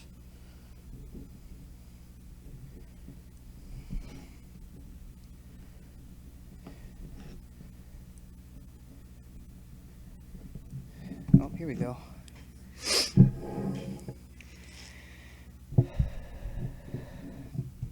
Fabian says, how's your stance on touch and go versus pause bench and training? Notice you seem to touch and go the first reps and pause the last reps for most working sets, even at low rep sets. Yes, that is something that is new in the last, since October. I used to always pause all of my reps, and it was great, and it's wonderful. One of the, Darrington, you don't pause your bench, loser.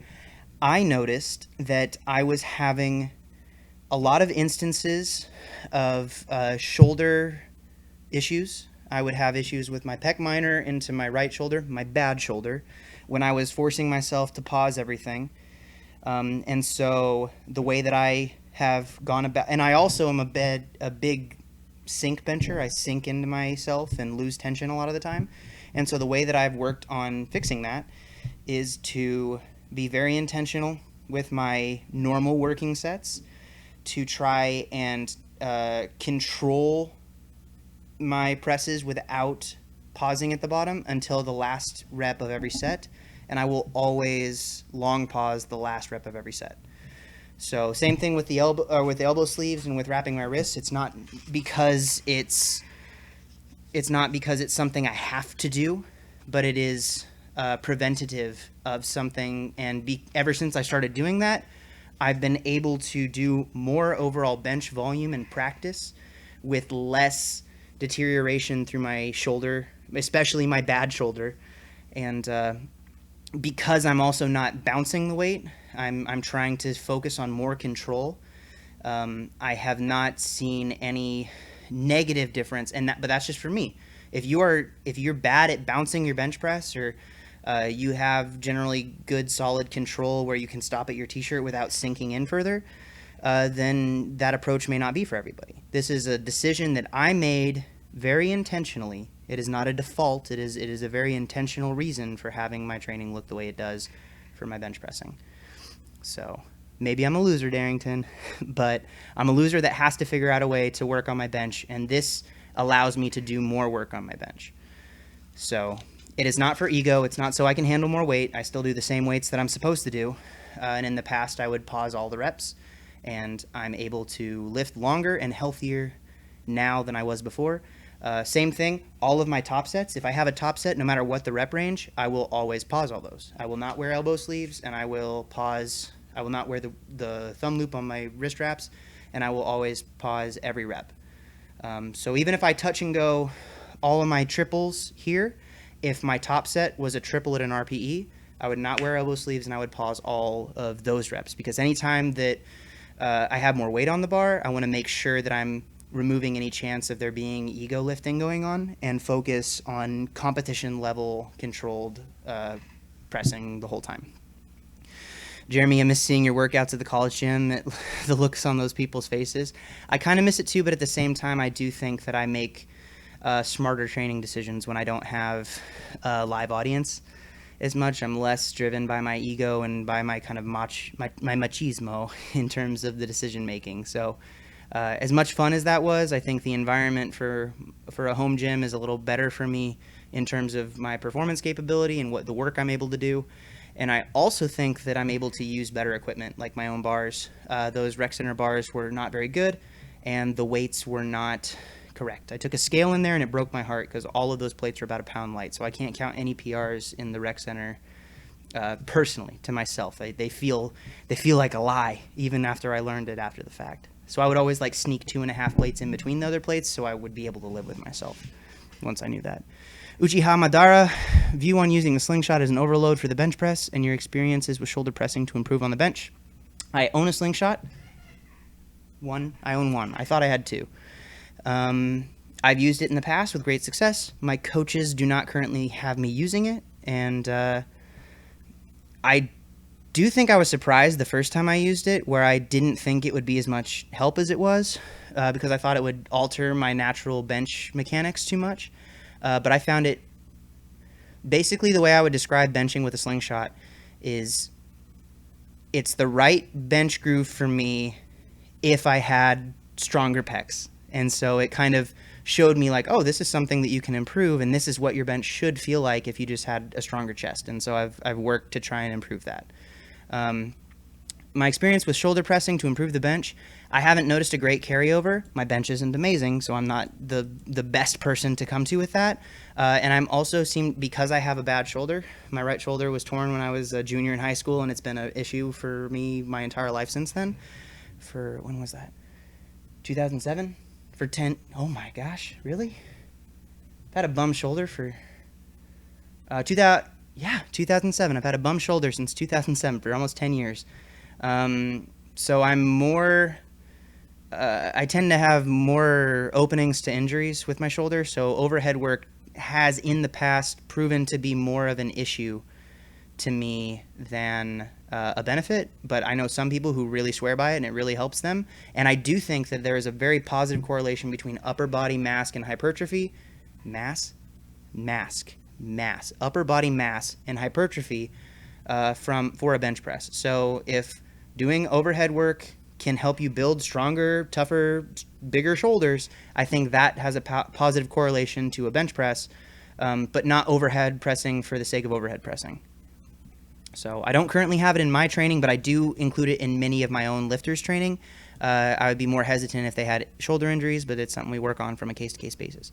Alan Ward, will you be continuing these style of videos? Nice to have some else work out while I'm in my own garage gym playing in the background plus knowledge bombs.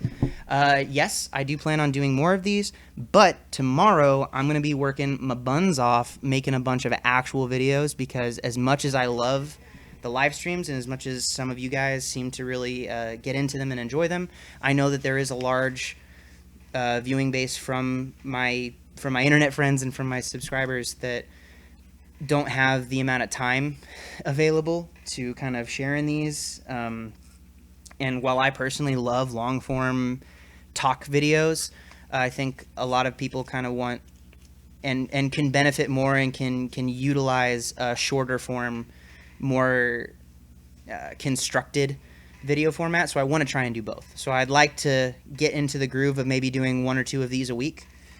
On here, maybe doing something like setting up a Twitch live streaming service or something in the future too, because I like that environment, doing the IRL section, the in real life section, and being able to share kind of this time with you guys and also be able to produce video content. And I'm planning on doing a lot of that tomorrow and getting caught up now that my computer is back to working again.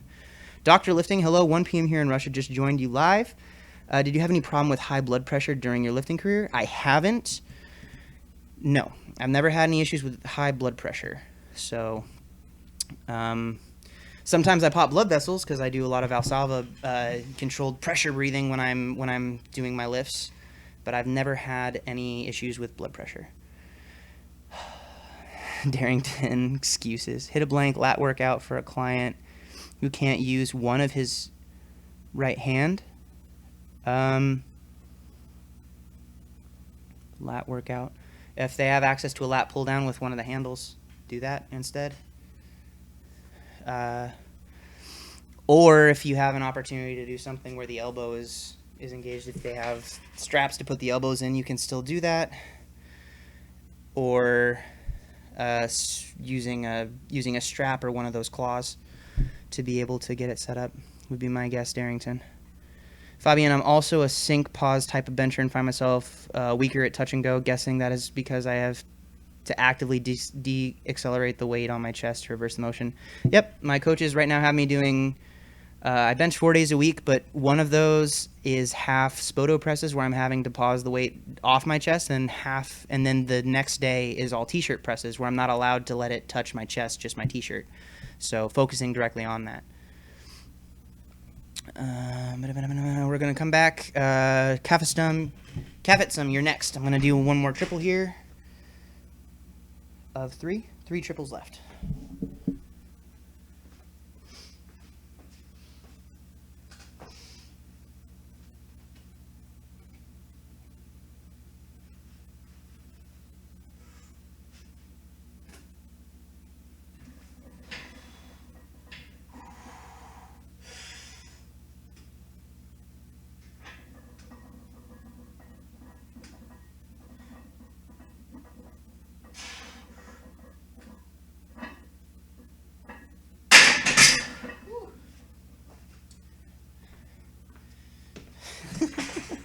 I keep doing the thing where I wrap my wrist way too early and my hands go numb. I can't feel the bar.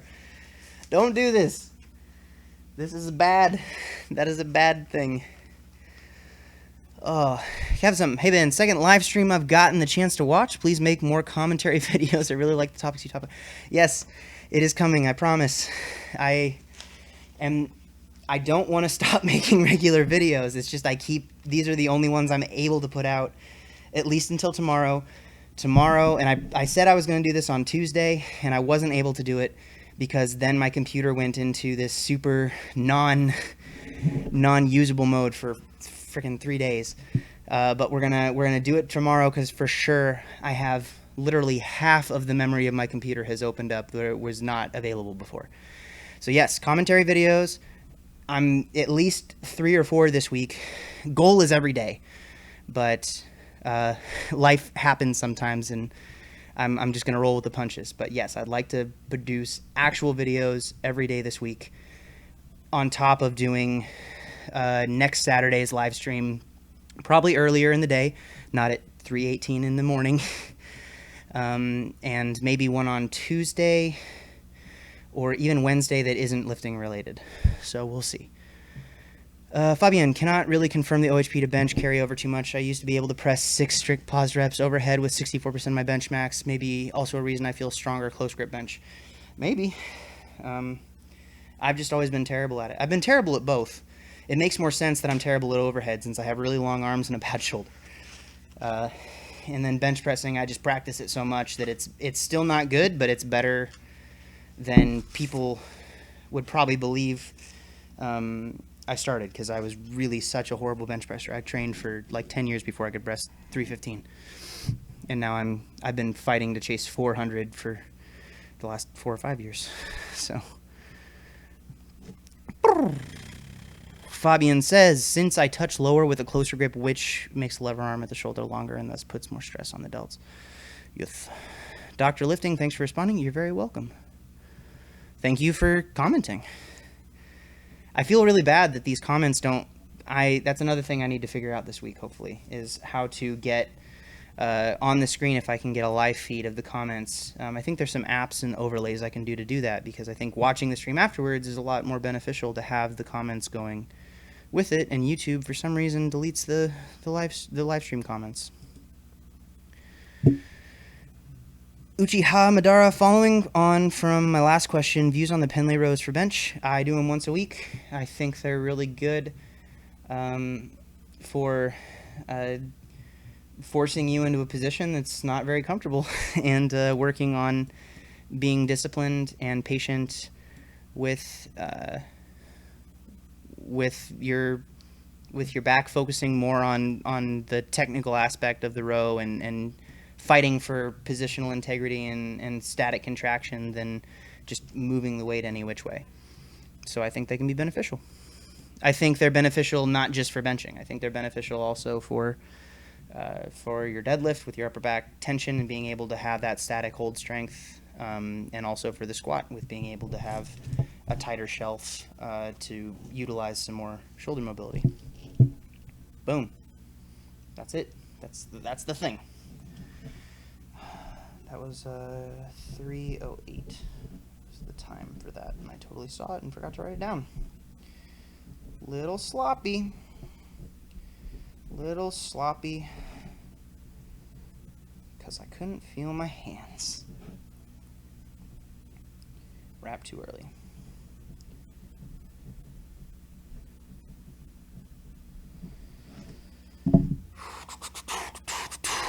Fabian says, are you familiar with Dr. Mike Israetel's takes on training volume with his maximum recoverable volume concept, MRV? If so, what are your takes on it, and how do you implement volume progressions for your clients?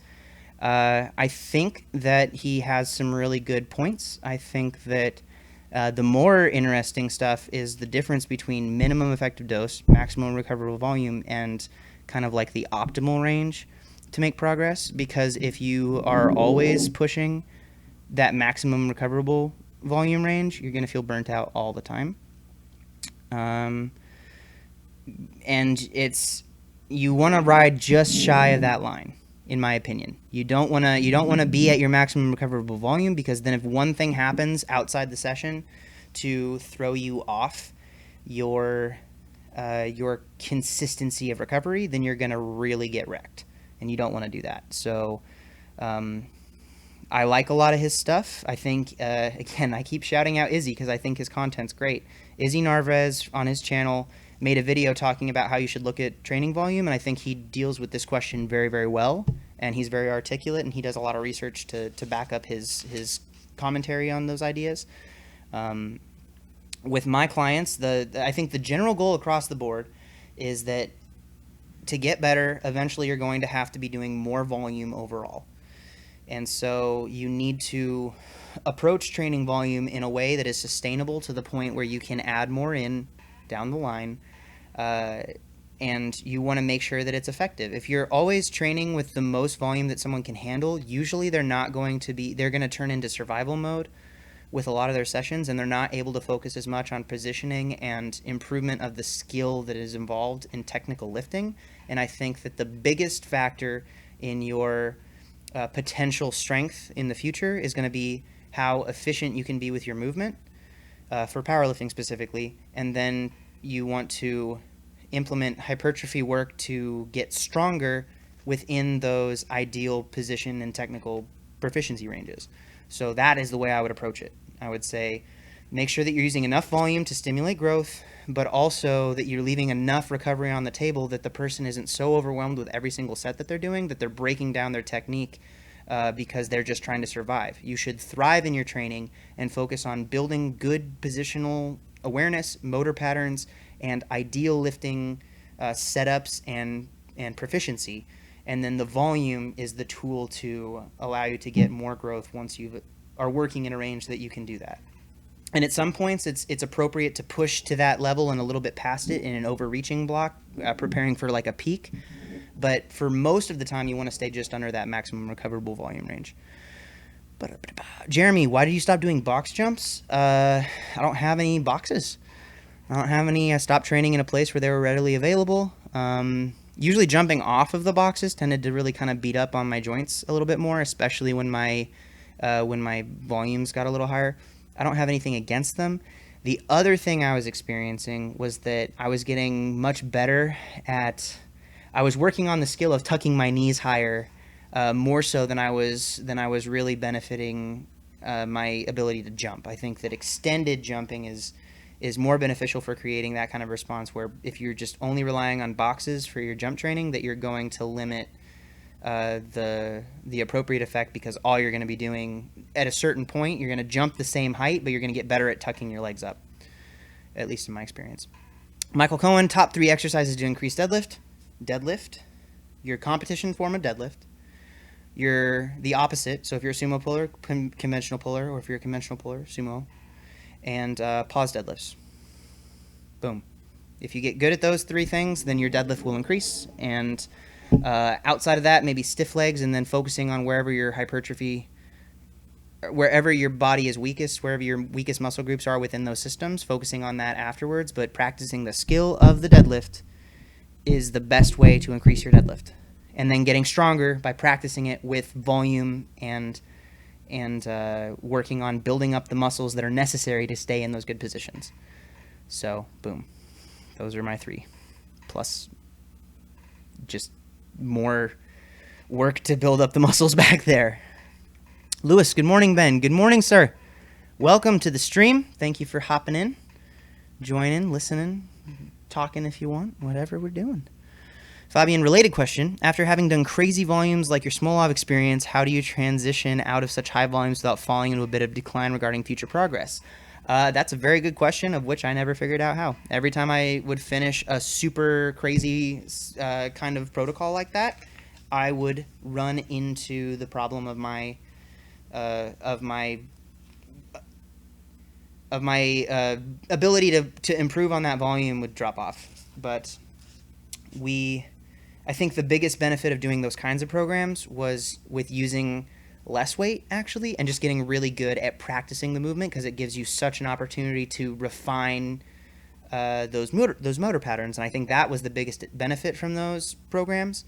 But there was a big drop off, and I think there always will be for someone who does something that's so over the top.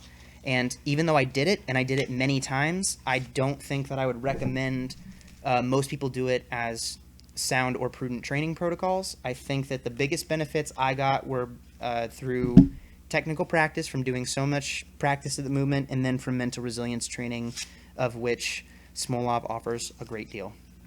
Michael, cheers, Ben. Just got here. Have you deadlifted already? Yes, I did. We started with deadlifts today because it's 3:30 in the morning. If I hadn't deadlifted already, I probably would have to move the session. We did 605 and 675 for pause singles beltless. 675 was a double pause and had much more control than last week, which I was actually very proud of. And then 615 for 2 sets of 4 paused with the belt, and then 615 for 2 sets of 4 without the pauses. And overall, everything felt very good. So that was deadlifts. And if you, after this goes live, you can go and check that out. I think probably the first set of real deadlifts, when this VOD is posted, or when this live stream is posted as a regular video, I think was 47 minutes in when we got to the 675 set. So if you're interested in once the video's live and you want to look, mark that down as the time you want to see. Jay Brown, is that you, Jamal? Good morning, Ben. What are your thoughts on Ray Williams' accomplishments? Have you noticed the advancement in Kazakhstan, Japanese, as well as Belarus lifters? Ray Williams is an amazing lifter. He's done some things that people thought for a very long time were physically impossible, and he works very hard and is very gifted and is very strong. I have a harder time personally relating to super heavyweight lifters, just because it's just such a different feeling than I've always been kind of a lighter to midweight lifter. It's probably middleweight lifter has been my thing, so I have an easier time relating to those accomplishments. I noticed the advancements of Kazakhstan, Japanese, as well as Belarus lifters. Not as much. I am not as active on the international lifting scene in terms of my following and my being in on those. Something that I probably could work on. So I look at a lot of training methodologies in other areas of the world, but I haven't focused as much on individual lifters outside of the U.S. and a couple of other international lifters that I either know personally or that I'm familiar with on a more, I guess, readily available information level. So I hope that answers your questions. Another set of triples. 2 left, 2 left. Hands are only slightly numb this time. Oh, we're getting better, though.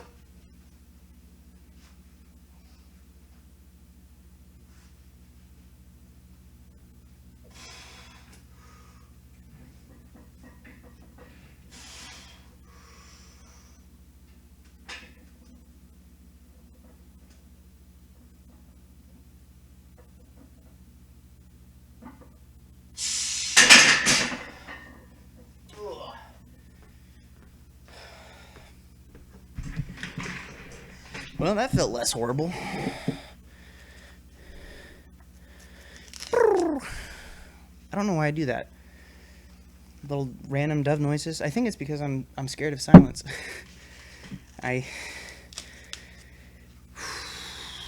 J Cream 101. Lol, I ran small out with a 185 squat 3 months into lifting, plateaued for so long afterwards. Pretty stupid serious. I'm not going to call you names, but that is definitely the kind of thing that I would see a younger lifter do, and I would probably discourage them from choosing that path. And I'm saying says, what do you think about the Knuckles-Wilks formula?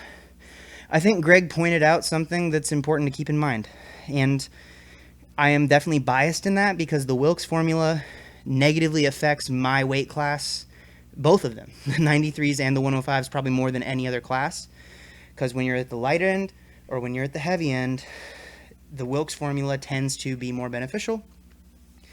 And then do I think that makes it not worth using? No, I don't think that's... I think it's a better system than using just pure body weight formula of body weight or weight lifted divided by body weight. I think it's important to have some other coefficients in there, but it does show the potential absurdity that happens where the formula breaks, because the formula is not perfect and it does break. And so if you're the kind of person who talks negatively to other lifters based on a Wilks formula, I think that you're probably not a very emotionally secure person. And I think that that kind of understanding of it gives someone a little bit more of a platform to have a discussion to kind of shut that down. Because anytime that you take a position of putting yourself on a pedestal or taking an authoritative position specifically to put someone else down or belittle them, I think that's not a very, I don't think that's a very good habit to have as a human. Just as an individual and as a person living your life with kindness and empathy for other people. So I think it's nice to not, I just think it's nice to have some of that out there so that people can maybe be a little kinder to each other instead of being as, it removes a little bit of the extreme platform of arrogance that you can get from someone just because of their Wilks. Maybe that's, and again, I'm definitely biased because Wilks hammers my classes more than many others, which, fair or not, it's the formula we use. We all buy into it. It's the same thing when you choose to lift in the USAPL or the IPF. You are choosing a list of more heavily enforced, stricter standards, and that's the expectation. You can't complain about getting red lights when you're choosing to lift in the federation that's known for holding lifters to a higher standard. You're choosing that. And you're choosing to lift in a federation that uses the Wilks formula that eventually breaks.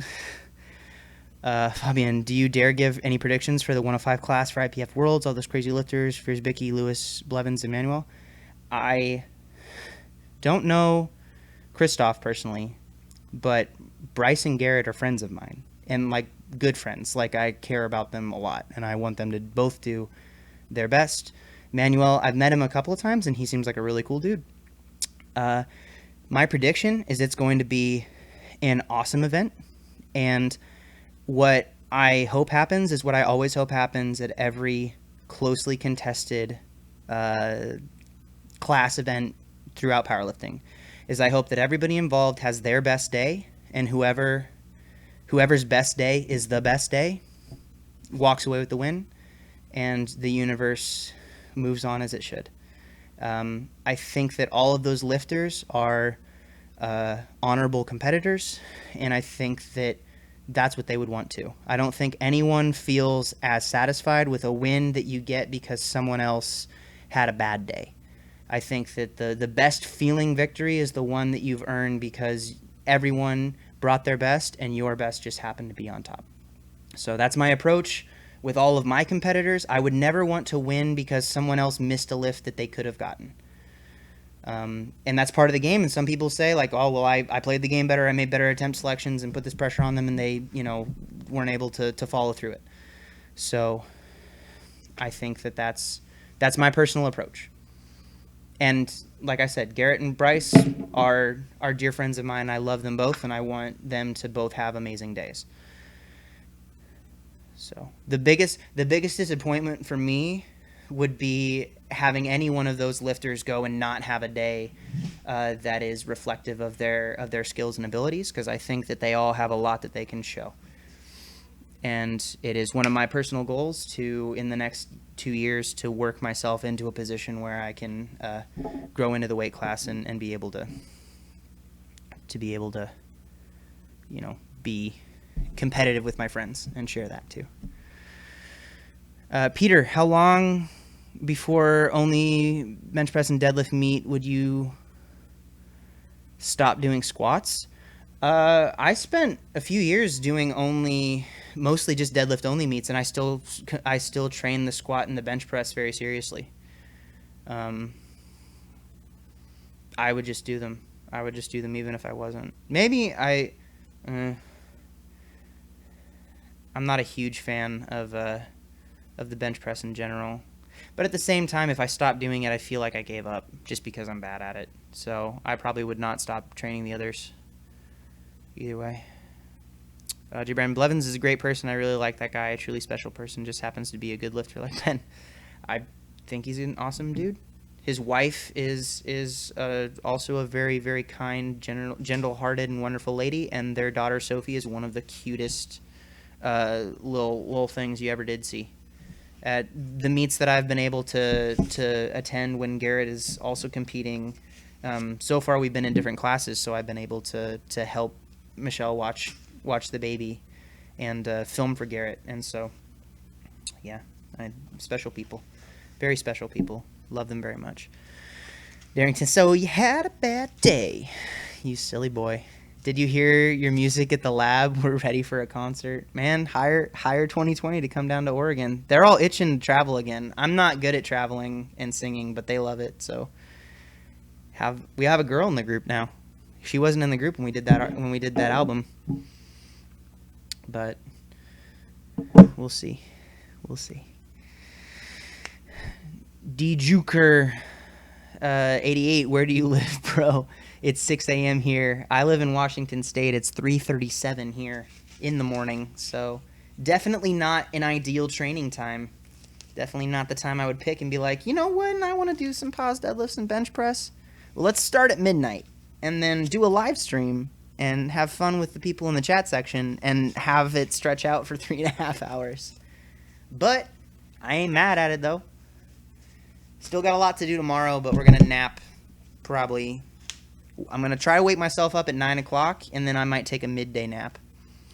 Darrington, new album when? We don't have one planned at the moment, man. We don't have enough rehearsals at the moment. We only get because we're all scattered throughout the state right now, so we only get to rehearse like once or twice a month. Once we can bring that down to like every other week, maybe, consistently, then we'll probably book, because we've got enough material for a new album, but we just would need to polish it, and it's not worth our time to go and get the studio space and work on recording an album if we don't have time to rehearse and get it to be the quality that we expect it to be. Austin, what time do you typically train? I don't have a typical training time anymore. Ever since I moved from Ellensburg to Montesano, my training has been much less consistent because there's been so many other things that I've been doing where my times keep getting pushed back. Ideally, I'd like to train early afternoon. That's my ideal time. When my buddy Ben Seath and I are able to match up, he gets off work and can't really be here until 5:30, so I'd say between like 3 and 8 o'clock that's probably the window that I tend to aim to train at, and then days like this are the exception. For anybody who's new to the stream and didn't see earlier, I spent all day yesterday and most of today, technically yesterday and the day before, attending to my girlfriend who had surgery to repair her broken pinky and then get her through the first initial stage of recovery with like getting her pain medication coming out of surgery and everything. She's doing very well, but that's why I didn't get home until much later, so the session's starting much later and going till much later than I would ever intend to train. Gonna do another set because I already wrapped my wrist. Then we'll come back and I'll get you PDBRE. Wow. Last triple.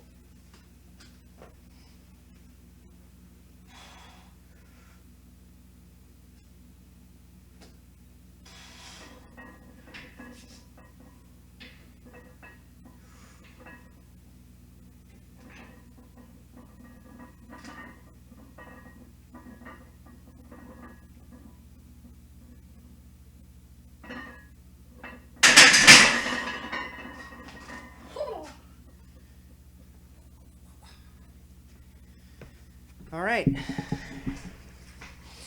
Well, set number 8 was definitely more solid than set number 5, where I screwed the pooch.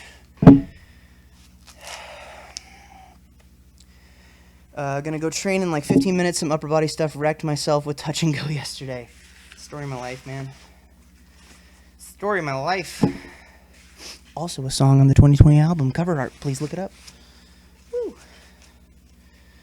Fabian, do you think the work producing your income has to fulfill you to live to have a happy life? I personally would love to make an income with something I'm passionate about, such as work. I'm passionate about work, such as music or powerlifting, but I don't think possible. I think that you can find fulfillment in different ways. And I think the biggest key to doing that is to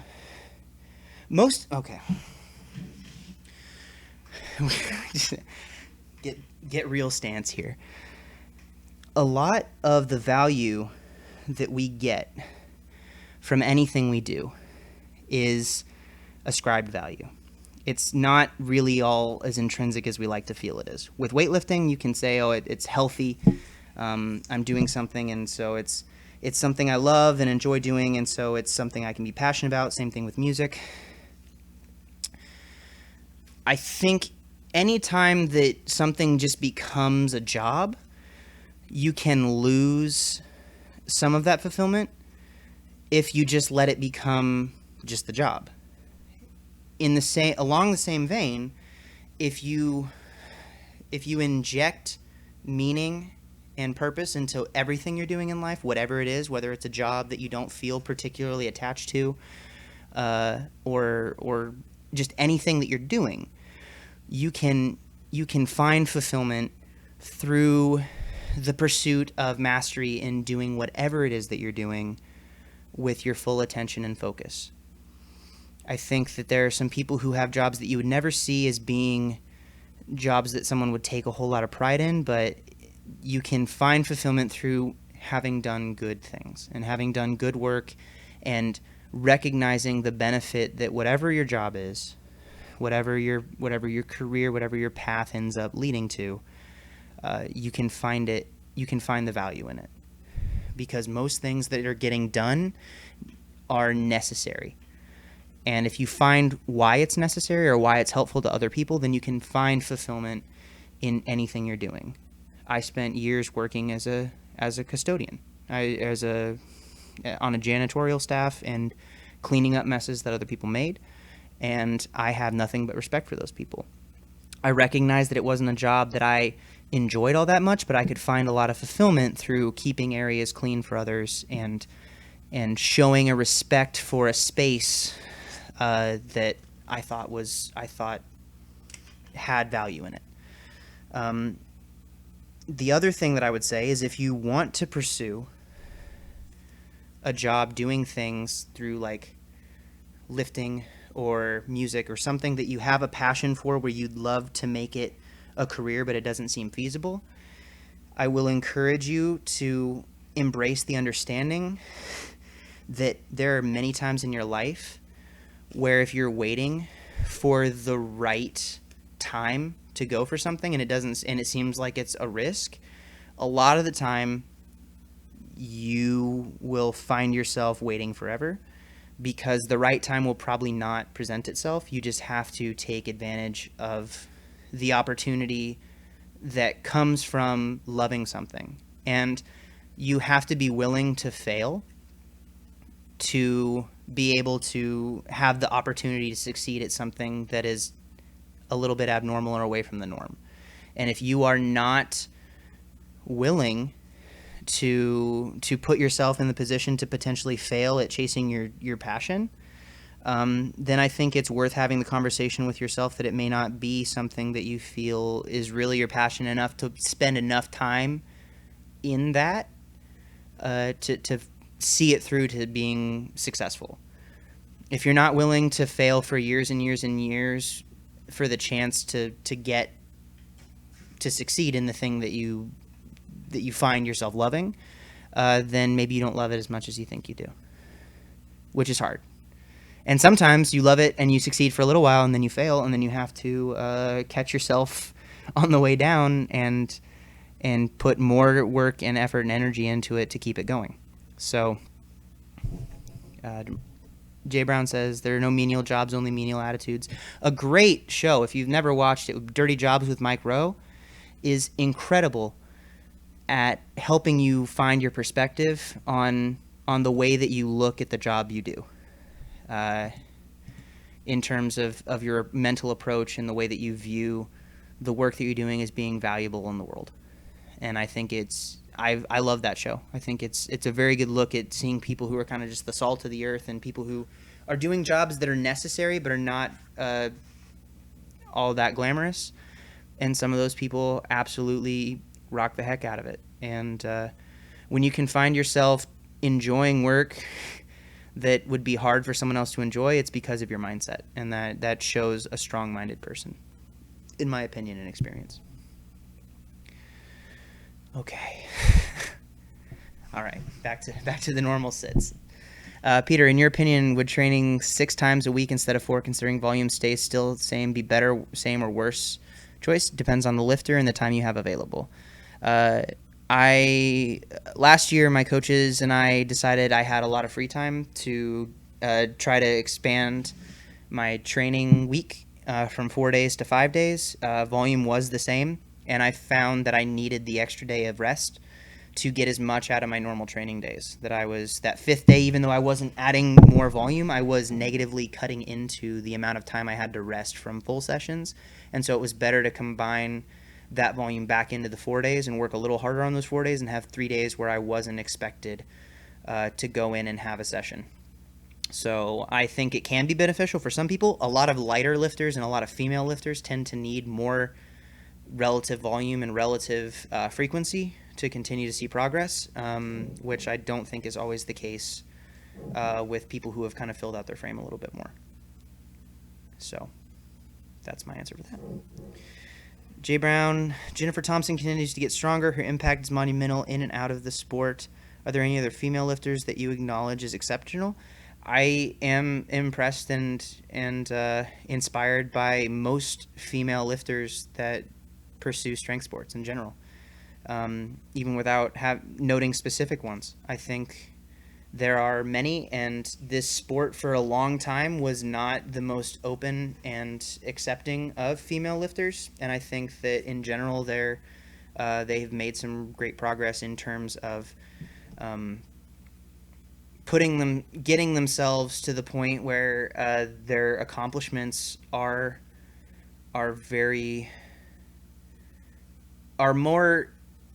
more easily identifiable by a broader spectrum of audience, where it used to be like you would be impressed by this female lifter because you're in enough of the sport that you know what's impressive when a girl does it, to now they're just impressive regardless of gender being in the equation.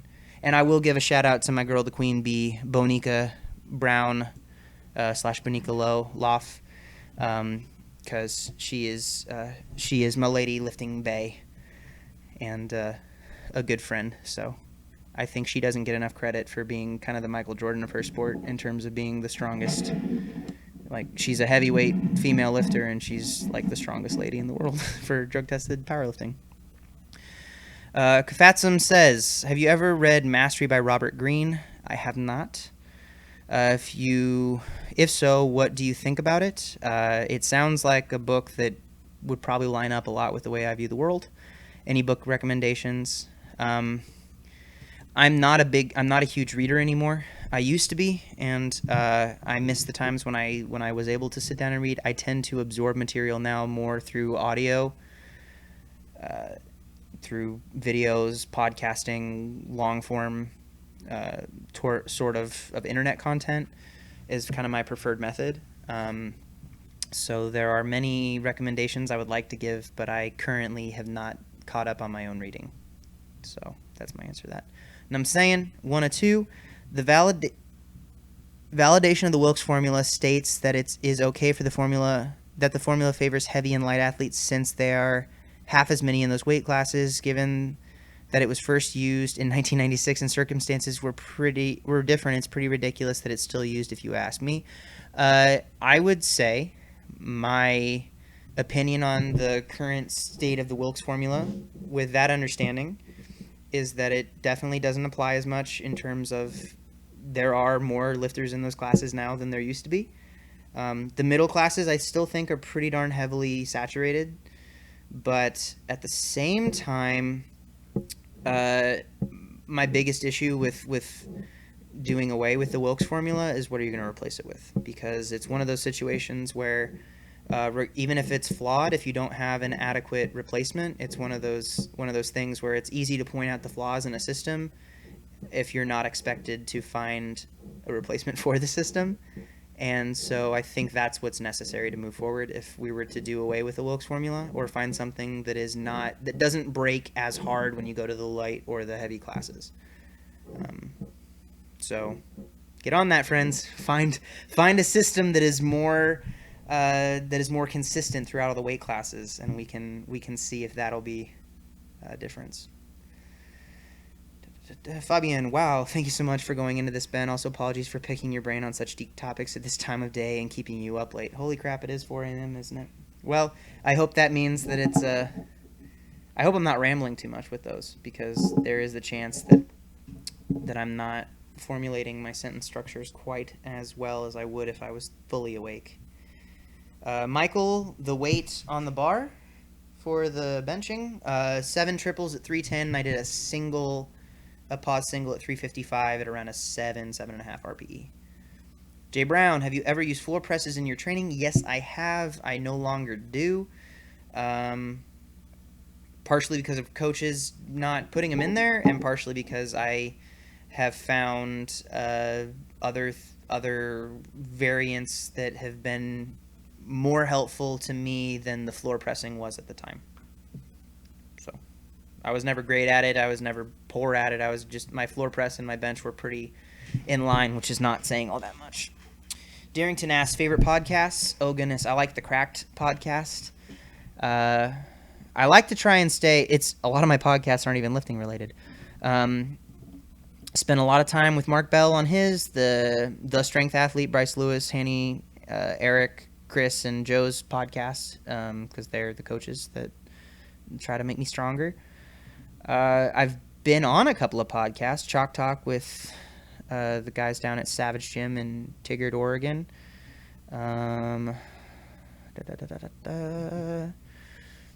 Yeah, Cracked podcast.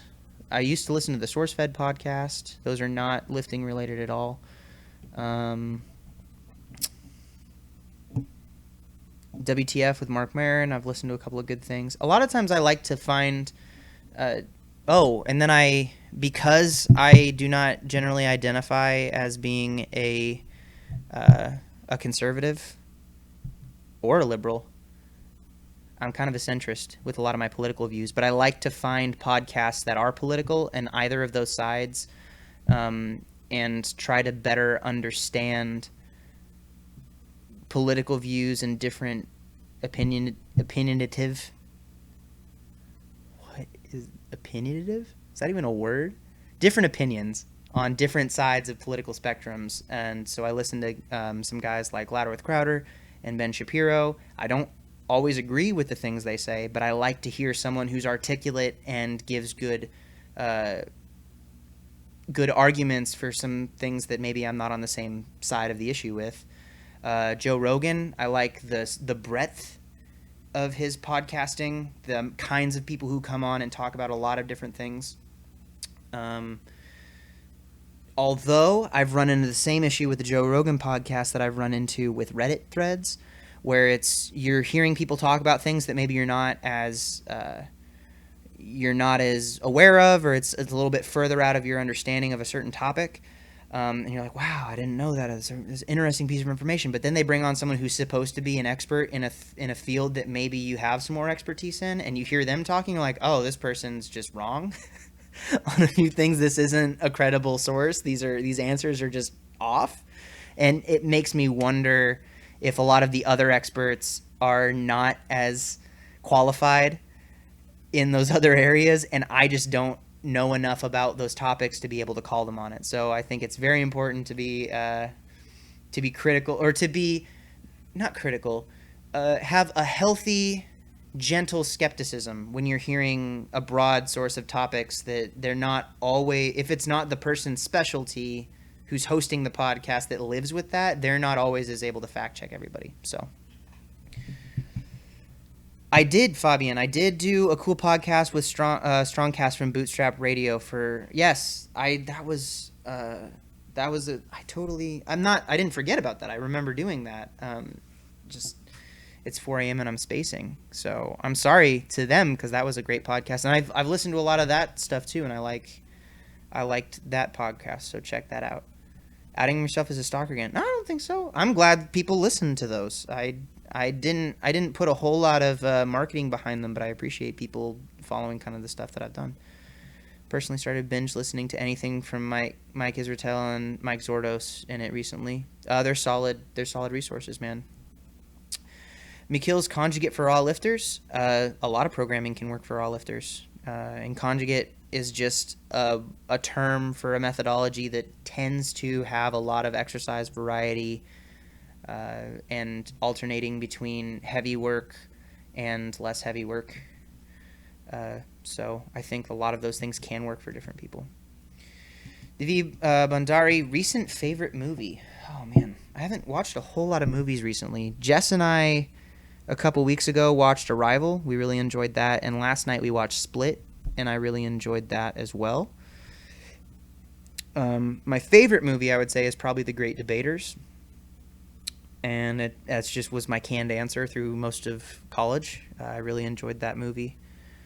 And I have a pretty eclectic movie, I guess, movies that I've seen. I've seen quite a few movies. I used to be a lot more of a movie file. I used to watch crazy amount of movies. In my room, I've got literally hundreds and hundreds of DVDs. I used to go to Walmart and just get all the ones that were like in the bargain bin, and just watch a lot of movies. And I own a lot of bad movies. I own a lot of really, really terrible movies that I still enjoy watching. So there's that. Jeremy, have to continue my assignment. Thanks for the replies. Nice chill stream. Bye. Well, thanks for stopping by, Jeremy. You probably already left, but I appreciate it. Mikils, thanks for the reply. You're welcome. Fabian, Ben. Oh, G. Okay. J. Brown, you need to watch the Founder biography on McDonald's. Definitely the best movie this year. You think so? I will. I'm gonna write it down. I'm not opposed to getting some advices on movies to watch. What's it called? The Founder.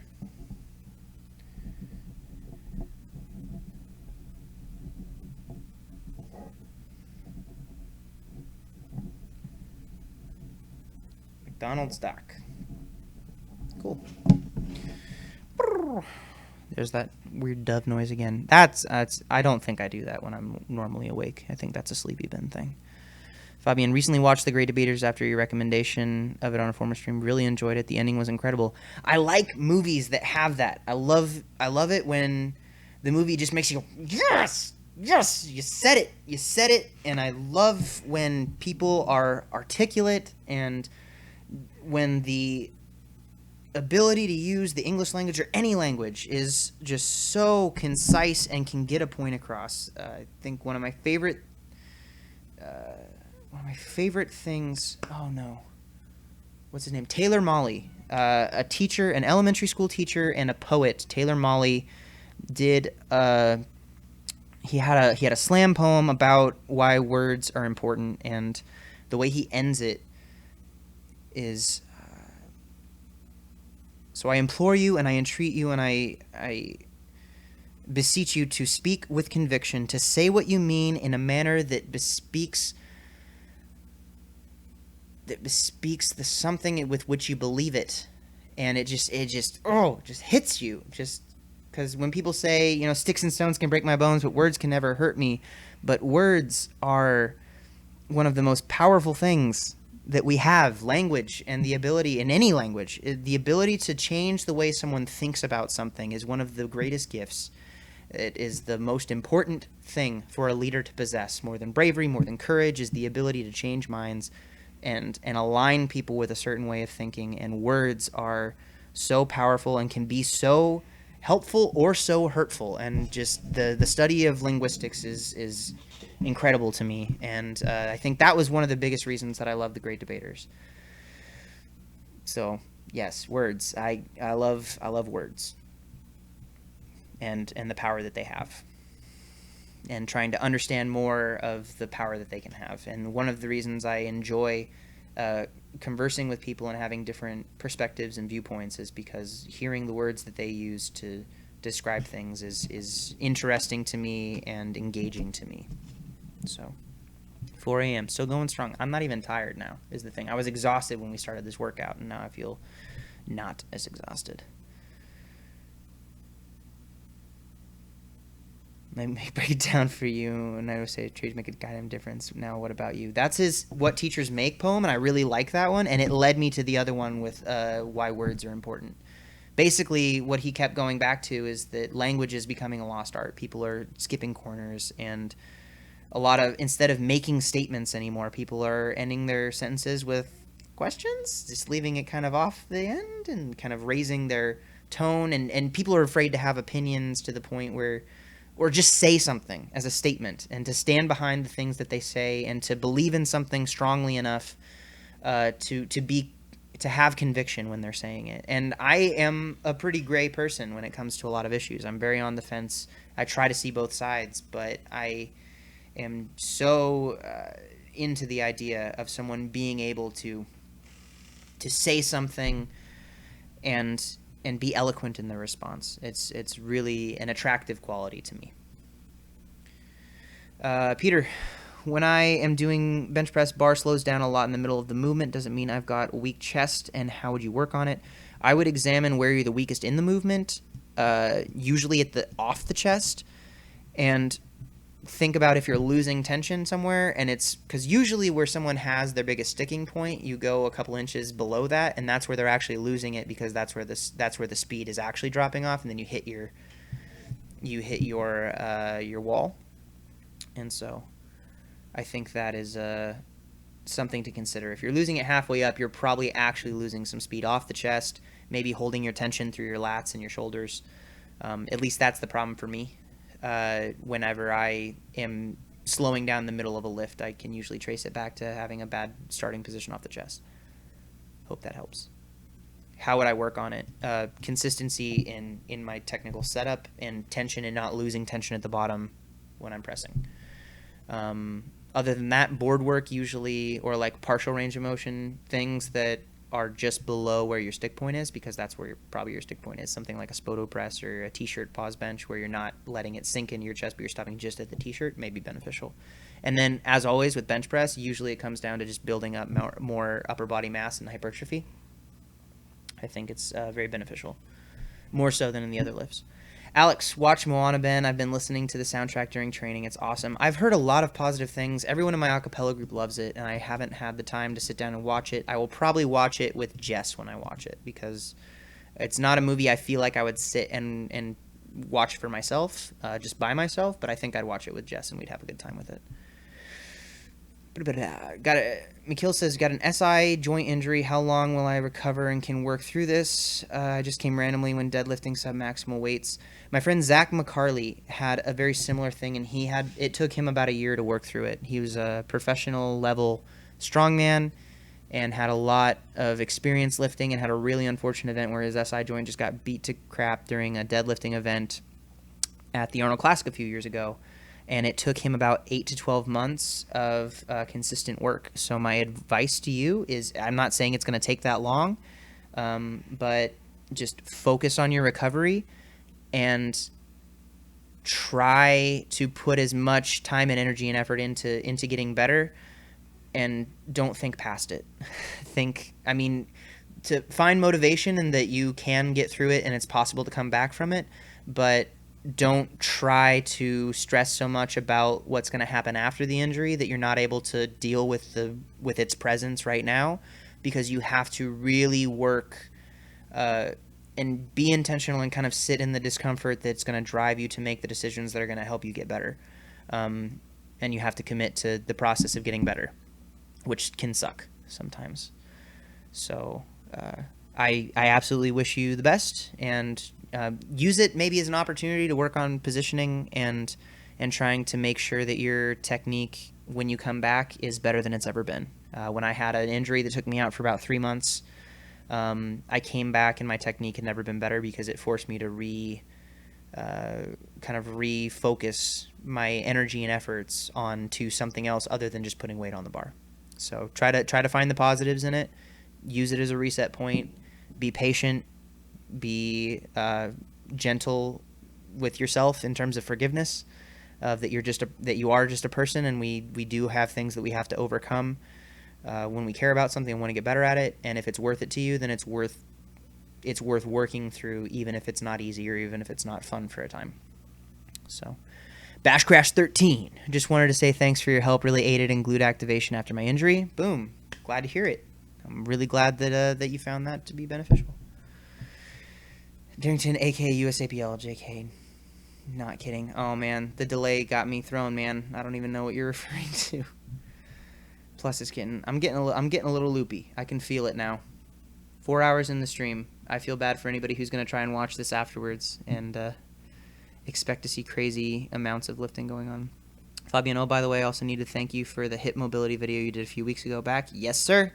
The stretch helped me quite a bit leading into my meet last week and made me hit great positions on my 3rd squat PR. Boom. Called it. Beneficial. Do it. Watch my coaching tip series. I think it was good. Even though that Will, when he was filming it, had a hard time not breathing into the camera. Silly Montana boy. Thanks again, Ben. The injury made me switch to Sumo. Ah, perfect. There you go. Blessing in disguise. No more of that silly conventional shenanigans. Sumo is better in the end. Not always, but it can be. Yeah, my squat form was never... I think that getting hurt for a period of a few months really benefited me in the long run, because if I wouldn't have had that injury, I would have had a more serious one later down the road by being stubborn with my squat technique. And I needed to readdress it and start it from scratch. So that was years ago, and I'm still look back on it with a scared sense of fondness of this was a turning point in my lifting, and one of the first times that I was really, really challenged, where the progress got to the point where it was like, oh, you can get hurt doing this and it can all go away real fast. And it made me appreciate everything a little bit more. I've become more humble in my abilities as I've gotten better, because I've run into more and more issues and struggles and challenges, and I think that tends to be the case with a lot of people when they're working really hard to get better at something.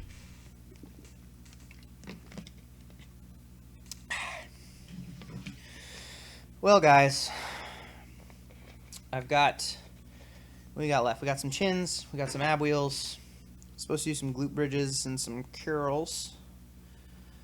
I don't know if I'm gonna stream all that, because we are 4 hours in, and that's quite a bit of stuff to do still. We might start it. I'm probably just gonna end up supersetting things and not using a lot of weight. And I'm kind of nervous to even try to curl on this channel, because I don't know if people are gonna get too. I mean, it gets pretty hot when doing some curls on video. I don't want to get people too riled up, you know. Oh boy, that's a tired Ben. That's a tired Ben kind of joke. Right, we'll do some ab wheels. Do some chins, supersetted, and then we'll see. Maybe we're probably going to end the stream pretty soon. So if you guys have any last questions, go ahead and get them in now, because I'm getting a little bit sleepy. Most people consider your build optimal for conventional pulls, having long limbs. How come you prefer Sumo nonetheless? I feel stronger in Sumo. I don't know if I'd call that don't know if I would call that an ideal build for conventional. I think I have a pretty decent build for deadlifting in general, and I've spent more time with sumo pulling, and I'm less I've been less reckless with my technique in that. It's forced me to focus more on positioning, and so I think that that's one of the biggest reasons my sumo's gone as well as it has. And my conventional's starting to come up. I'm getting a lot better. I'm getting a lot less kind of grip and rippy with my conventional. So Jay Brown says, do you follow Johnny Candido on Instagram? Yep, we're Facebook buds too. Mr. Candido. He recommended your channel to me many years ago, and I'm forever grateful. He is lazy, so it's the main reason why he's not active on YouTube. Johnny? I don't think Johnny's super lazy.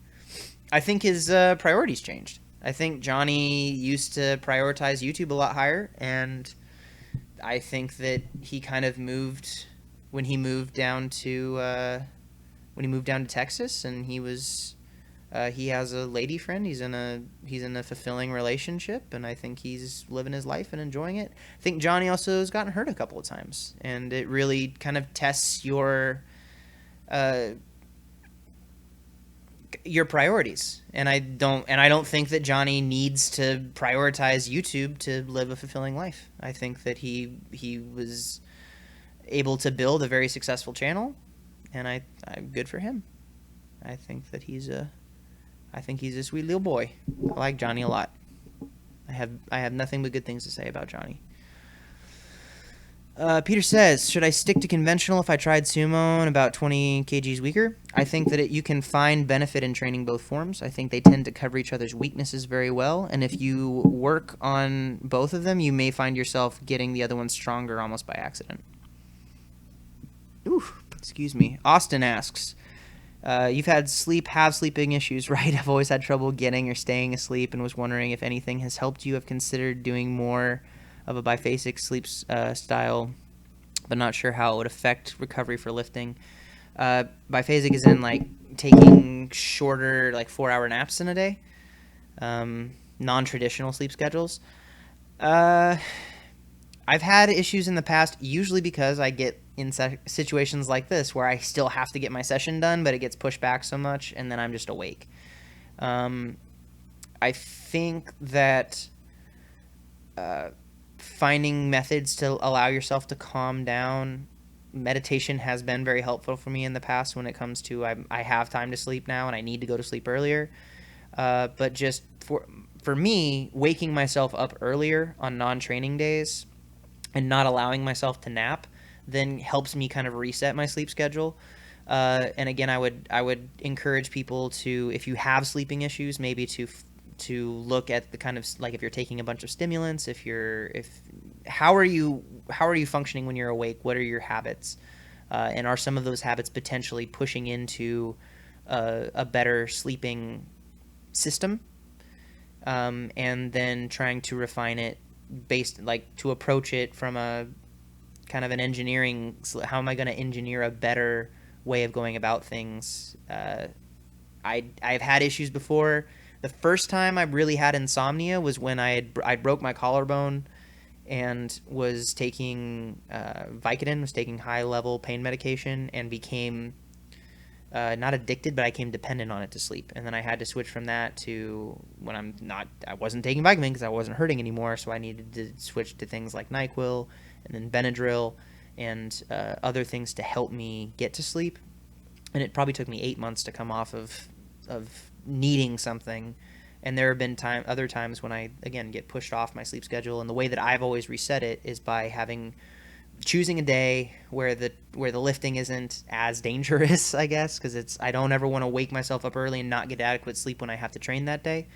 But finding a non-training day, forcing myself to wake up, being engaged for the beginning of the day, and then trying to head for bed early but not nap during the day. And that tends to help me reset my sleep schedule. And then it becomes more about forcing yourself to wake up on a schedule so that you're tired enough when it comes time to go to bed, and prioritizing your day in a way that you're able to get what you need done so you're not forcing yourself to stay up late. Case in point, 4:15 a.m., Ben is still finishing a training session and sharing it with you fine people. Hope that helps. Fabian says, well, gotta go now, Ben. Thank you very much for this awesome, kind, and helpful opportunity to interact with you. Well, thank you for joining me. This stuff is great. I love this stuff. I love this format. I know not everybody loves long-form content, but would do this every day with people if I had the audience for it to make it sustainable. Go get some sleep, dude. Hopefully catch you soon. Hopefully, man. I will get some sleep soon. We're gonna do these accessories, and I've got too much to do to come back and try to hit them up. So I just need to finish them off. James, what's your post-workout meal? Probably just gonna drink a carton of egg whites. Maybe have like a Lenny and Larry's cookie. Just simple stuff, nothing fancy. Austin, appreciate the responses. Yeah, I hope it helps, man. Sleep issues suck. It sucks because it's one of those things that's the most frustrating, where you want to go to sleep and you know that you need more sleep to function and be healthy, and your body's like, nah, you're just not gonna. Friday, I was up for 28 hours straight. Actually, after I did a workout Thursday night. When did I get up? I got up like 9 a.m. and finished my workout. Had to wake up in a few hours to leave to make it to Jess's surgery on time. Ended up just not sleeping. I tried to sleep. I had 4 or 5 hours where I could have slept, and I just laid in bed and couldn't sleep. Got up, was with her for her surgery, and then I think afterwards we took, because every 2 hours I had to wake her up so that she could take more pain meds, and I just kept. I think we took 3 or 4 2-hour naps. So that was the thing. Uh-oh. Oh no, it's happening again. It's my OBS. My OBS is cutting out. Let's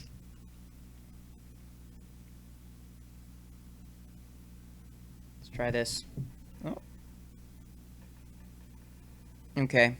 OBS is crashing on me, guys, so I'm going to sign off here if I have a chance to. Otherwise, I'll just leave a comment in the thread. Thank you guys so much for spending some time with me during this. I appreciate it greatly. And we're going to cut the stream there. I will continue to work on cleaning this up a little bit in the future, get a better webcam, keep working on trying to optimize the stream format. But thank you all so very much for, stopping by for any amount of time, whether you're here for the whole stream or parts of it. It means a lot to me, and I appreciate you all more than you'll ever know. So I hope wherever you're at in the world that you're having a good day, and I will talk to you guys very, very soon. Whole lot of new videos finally going to be able to be made. Gonna put my nose to the grindstone a little bit tomorrow and get caught up on some of that content that I've been missing because of my computer, and we'll get it figured out. So you guys have a great night, and I'll talk to you very soon. Bye.